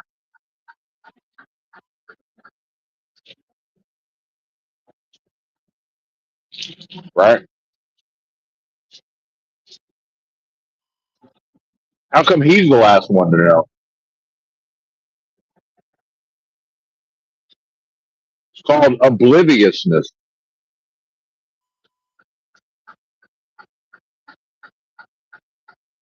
There's something going on in his relationship that he's supposed, some would say he's supposed to be the leader, and under Christianity he's responsible more so than she is, as far as it's his job to keep the fucking thing working more than hers. Yeah, it takes two, I get it, but that's the thing about being the decision maker and the leader, and the all of that is ultimately, if it fails, it's his failure more than hers. If he's actually declared himself the leader and actually led, right? Well, if he's the leader, how did she lead it into a divorce? She didn't. He did. Why? Because she's the functioned as the executioner. Now it's her fault. Bullshit. Now, yeah, it's a lot of it's her fault, I'm sure. But guess what? You want to, and people, and of course, that's when people love to say, well, it's actually 50-50. And I'm like, well, no, it's not. Somebody's always got the so-called upper hand or the veto power. And yes, sadly, it's generally the person, it can be the person who cares the least, but that's an oversimplification. But um, uh, kind of got lost in my own sauce there. But, you know, when I look back on my relationships, whatever went wrong, yeah, it's half my fault, minimum. It has to be. I would probably give myself more of it. Meanwhile, the second one worked out great. They're like, how'd that work out for her? Worked out great for me. I guess you'd have to ask her, but um, either way, I mean, if you look at how many people get married and how many get divorced, why are we applying a standard to my two marriages that they would somehow just last until the end of my natural life, so-called life? That's crazy. That's insane. Insane is getting married and thinking it's okay. This one relationship's going to carry me to the end of my natural life. No, it's not. That's insane. Now, yeah, do a tiny minority of people manage it? Sure, a lot of them on their second attempt, even of the ones who manage it. But hmm, Here's the point I'm making. Man, yeah, I fucked myself with that air horn. That was bad. That was a boner. Won't be doing that again. That was bad juju right there.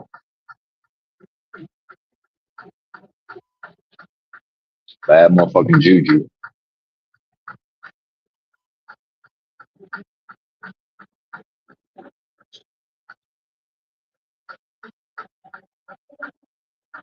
And part of that is the college educated side of things is now you're getting way more tied into economics and more pragmatism and more business, right? And the transactional nature of relations and the transactional nature of society, right? The cutting of losses, you know. And the fact is, most guys will just continue to stick around and stick around and stick around. Somebody's got to be the one to end it.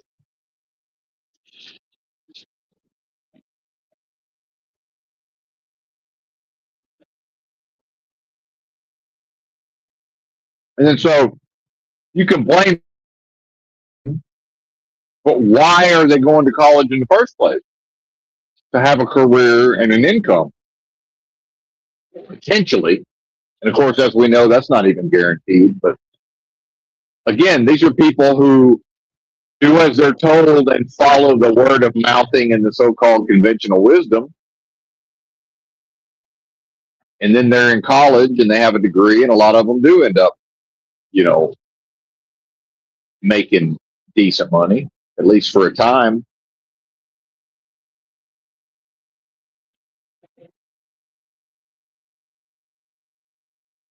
I don't view it as a problem, at least not one so great in scope that that's what's focused on, as if that, okay, well, if somebody just fixes these women, like, no, absolutely not.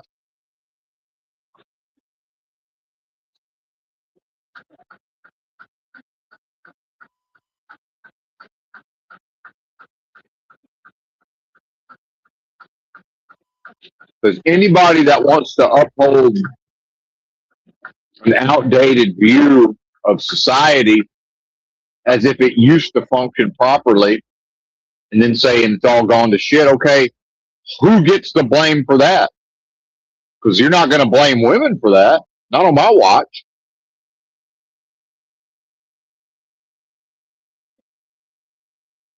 Because did you credit women when society seemed to be functioning? How can they be to blame? I blame the men. Men are supposed to provide the structure and the discipline, and the man is supposed to look his wife in the face and say, I understand that you want to do all of these things. I'm telling you no. And then she's going to pitch a fit. Okay, I understand you're throwing a fit. We're not doing that. And then deal with whatever happens. Right?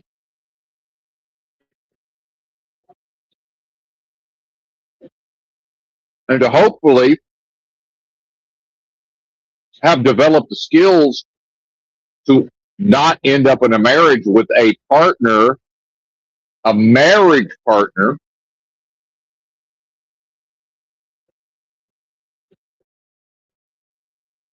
who is going to fight tooth and nail for what they think should happen, which is almost always going to be based on what? Status quo, social contract, conformity to peer groups, social pressure, social media, to be able to put out a certain type of image and to physically take her children and her husband to a specific location for photo opportunities. And so for the man to say, well, I know that I'm not going to be happy in a a marriage that has to play based on photo ops, right?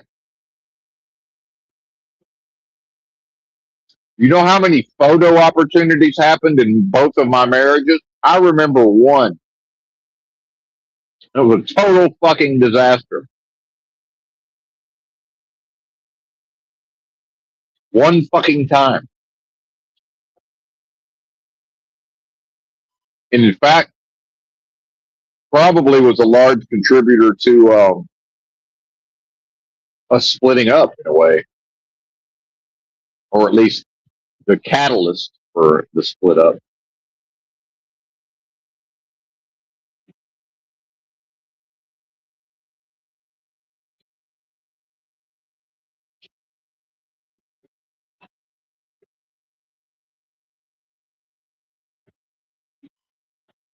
It's funny that sign back there said trucks use left lane next 8 miles, but I have no way of knowing. Am I still within the 8 miles? Because the people behind me are getting annoyed. It's like, well, technically, I'm supposed to be in this lane, unless it's been 8 miles. I don't really know. And every time I hit the right lane, there's gigantic potholes,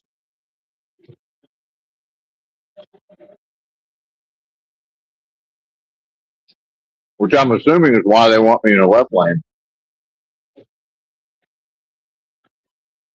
to not further destroy the right lane.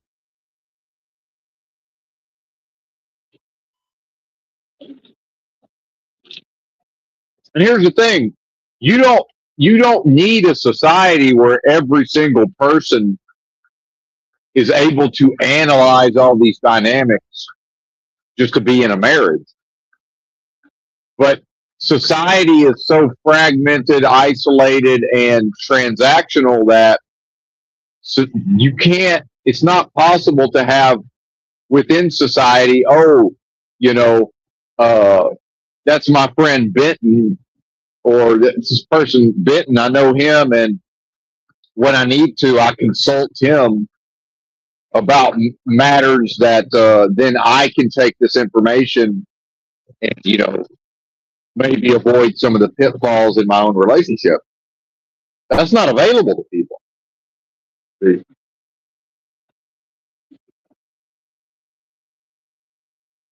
Because if there was a society, I'd be the local wise man in some ways, in certain aspects of living. And the society would understand, well, yeah, we can have him do a menial job, but then we don't have access to him. So maybe, and oh, surprise, surprise, he's fucking, damn near a holy man in certain ways, and he wants to live like a fucking monk. Like he really doesn't. He's really not trying to live a big lifestyle in the first place. So let's just make sure he's got what he needs, and then he'll give us what we need. That would be a society, folks. And it would perform that at all levels for everybody, but not based on an ideology. It would do it solely based on what's righteous and what's proper. Well, guess what? Humans don't have that ability. Mankind collectively is not capable of that. They lack the ability. So when I say there's never been society, it's because humans aren't capable of it. That's why. How about that? It's never been there and it never will be there. And you can point to so-called golden ages or whatever. And yeah, and then what came after that?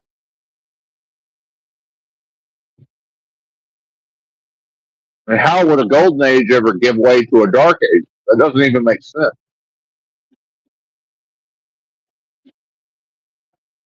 That's true. Then the golden age gives way to the dark age gives that way to the golden age. Like that also doesn't make sense. What are you talking about? Or is the world of death and game of lies just running everybody through cycles for its own benefit?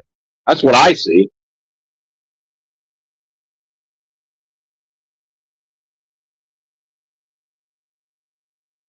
for its own benefit.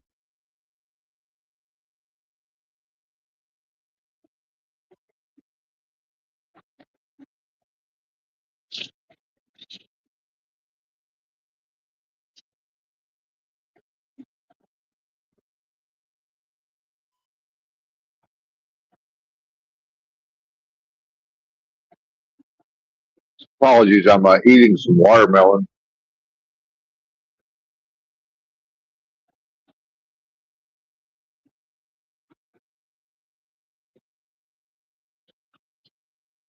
So got half of a watermelon left. It's not a very good one.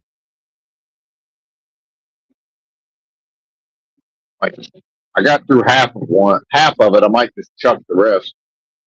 See, probably need to get a juicer and juice it.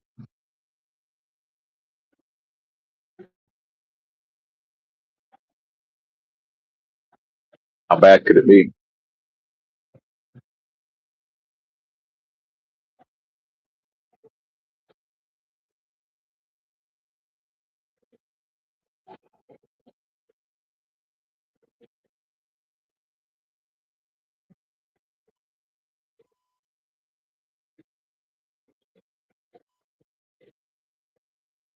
So the failure is that the man won't say no, up to and including doing what I've done, which is I've removed myself from the equation. Now, surprise, surprise, that removal just happened to, more or less align with what's, goes on with my own spiritual, my own development, right?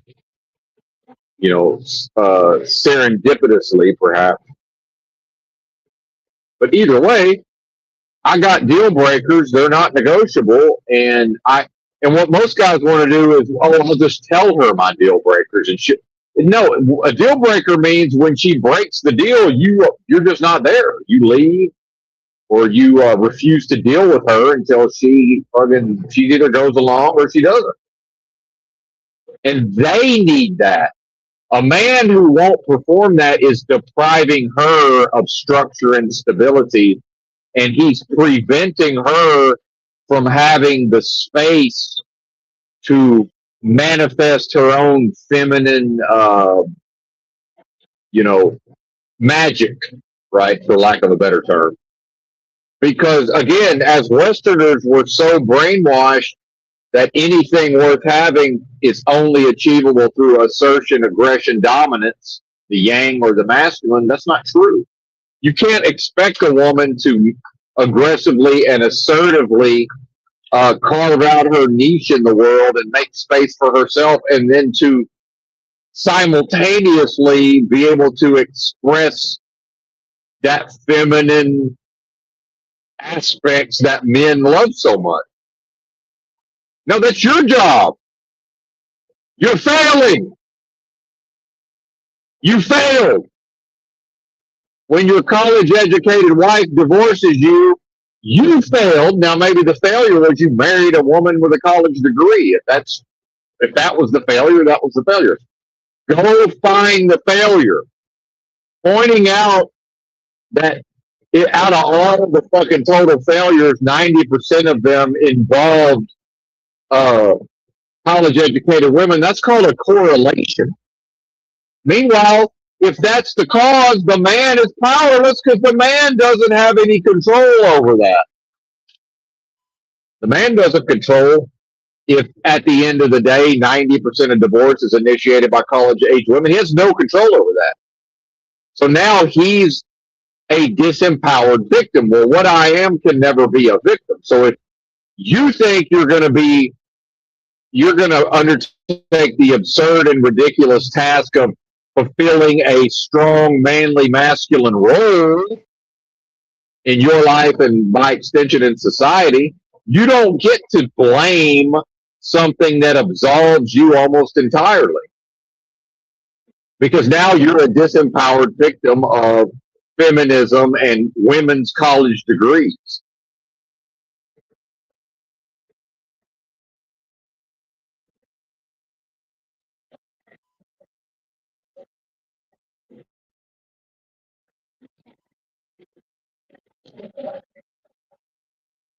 You know when uh I'm trying to think of a band that, if you think about one of these bands from back in the day, right?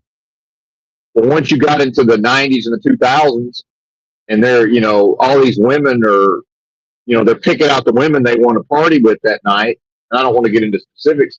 Yeah, they could have a fucking bouncer at the door checking for college degrees. Those college degrees women they're still college degree women who will behave exactly like the rock star wants them to behave. Because if the woman doesn't behave like the rock star determines, she's not on the motherfucking menu. And I'm not calling for this. I'm saying, don't you see that that's a deal breaker for the rock star? The rock star says, this is what we are going to experience, and we're going to experience it by making sure to remove from potential selection the women who are not going to do what we want them to do. So your average bozo male doesn't even know what he wants or expects out of a. He has no fucking idea. All he knows is, again, social contract, conformity to peer groups. For whatever reason, he wants children and then understands on some level, and it's been modeled to him in certain ways to do that in a home, a stable home with a mother and a father for the children, at least ostensibly, right? But then to what? You know what's, and I won't call it feminine because this is an insult to femininity, but you know what lacks masculinity is to maneuver things to have enough plausible deniability. So when the shit doesn't work out, the man gets to say, well, it wasn't my fault. I wanted to do this, that, and the third. Yeah, and it was your job to lead it that way, and you failed to lead it that way, therefore it didn't happen. If you had demanded it from day one and then it still didn't happen, and I can question you and you can satisfy me that you actually stuck to your guns, you provided structure, and then she just went off the fucking reservation. Yeah, at a certain point, motherfuckers are going off the res and you can't do nothing about that. Right. At a certain level.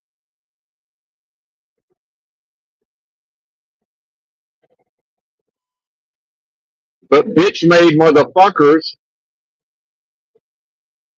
want to let their responsibility slide and then fix it on the back end by blaming her. That's some bitch shit.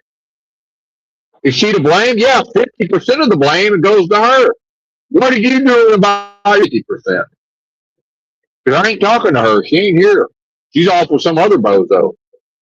Probably with your kids in tow, buddy. Meanwhile, who skillfully avoided that in his life? You're listening to him. I probably know a thing or two. So, well, you didn't have kids. Exactly. Meaning I didn't have them and do everything wrong and subject one of these little ones to an offense of my doing. Because the Bible has something to say about what may happen to those who offend the little ones. Now, don't it? Huh. Isn't that interesting? I didn't make no kids and do any of that to them. You did. And if I ain't talking to you, I ain't talking to you. And if you did, confess, repent, seek forgiveness.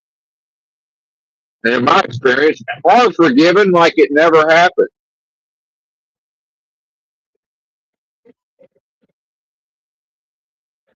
I don't know.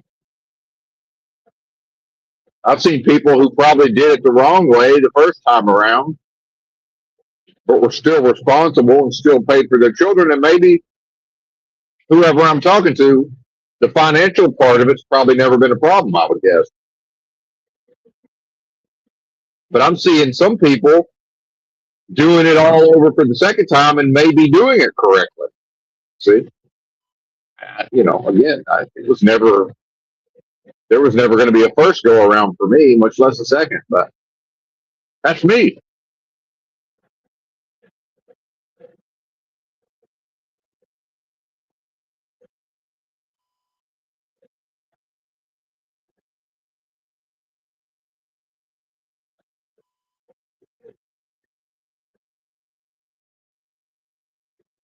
And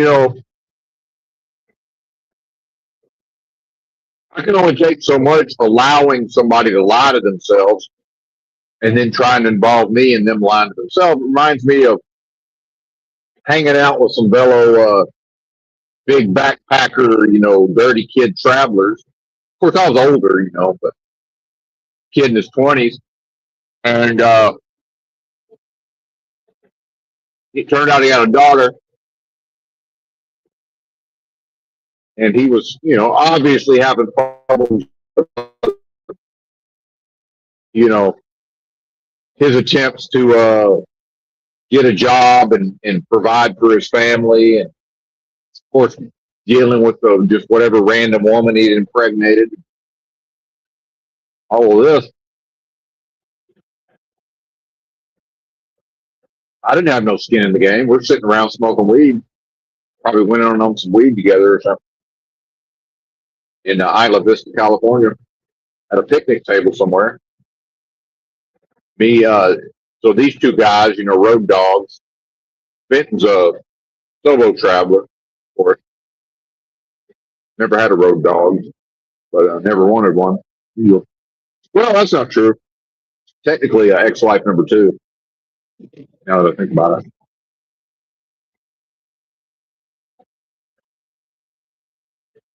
it, yeah, she qualified. Road dog.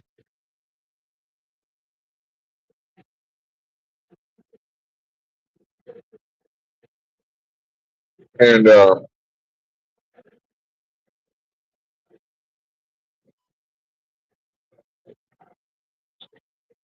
finally, I couldn't. I was biting my tongue, but then I'm understanding by then. I don't. It's not appropriate for me to give him advice unless he asks me for it. But he finally said, "He said I'm there for my daughter." I said, "No, you're not." I said, "You're here with us smoking weed in California. Your daughter's in Kansas." I said, "Listen, man, it's none of my business, but I'm not going to sit here and listen to you lie to yourself." I said, "You're not there for her. You're here with us. Well, knock it the fuck off."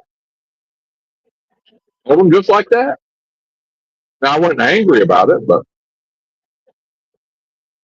like, look, buddy, you're not going to sit here and lie to yourself in front of me. This is crazy. You ain't there for her. That's the whole point. You're here. And I'm not advising you to go back there. I'm saying you don't get to be here and then just lie to yourself and say, well, I'm there for my daughter. I don't know, man. How many places in the country are farther away from where your daughter is? I guess we can go down to the Keys, Seattle, maybe. You're pretty fucking far away.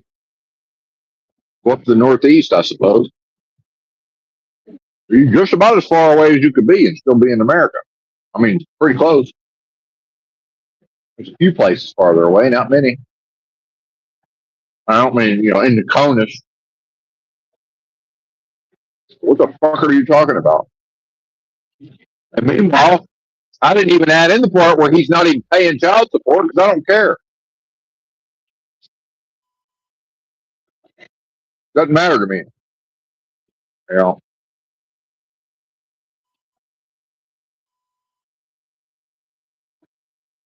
I've never come down on either side of that deal. My thing has just always been, well, when the guy got married, he probably understood when he got married and had children that child support as a concept existed. So, in some ways, he at least signed himself up for the possibility of that. But, I could certainly be sympathetic. Although being from Arkansas, Arkansas doesn't quite fuck the guys over as bad as a lot of states with the amounts of the child support anyway.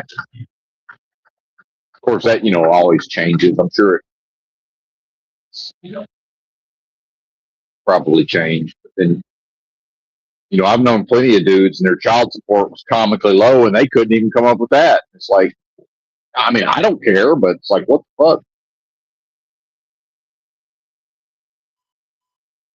I figured I'd probably want to do it. I'd probably want to go make some money and uh, make sure my child was taken care of. I mean, I'm assuming. Now, yeah, it would suck if I couldn't get along with the mom, but I don't know, man. I'm a responsible person, so I don't know, man. To be from a perspective of money, I could, you know, especially since I know how to live on a small amount of it. Like, yeah, oh, is the mom gonna fucking spend some of it on frivolous? But yeah, they're gonna do that anyway. They're women. That's what they do.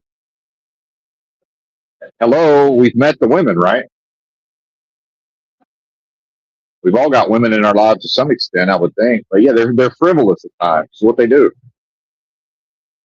So if you give them money, some of it's probably going to be spent frivolously. I mean, just how I give my mom money sometimes. I'm sure she's some of it. I just basically said, hey, just please don't let my baby sister scam you out of it so she can, buy pills with it or whatever. Other than that, I don't care what you do with it.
Bear with me. I'm barely passing a bunch of trucks.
Anyway,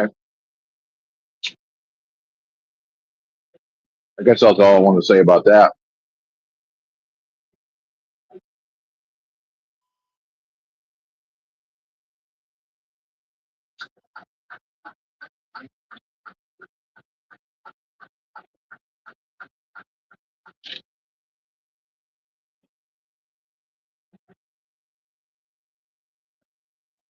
Now, at this point, just my opinion, and there's always exceptions, but I think people are just out of their fucking minds getting married and having children in the first place. Like, to me, that's pretty fucking insane.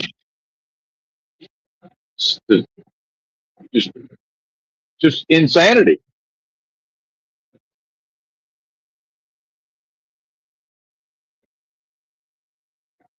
Absolute insanity.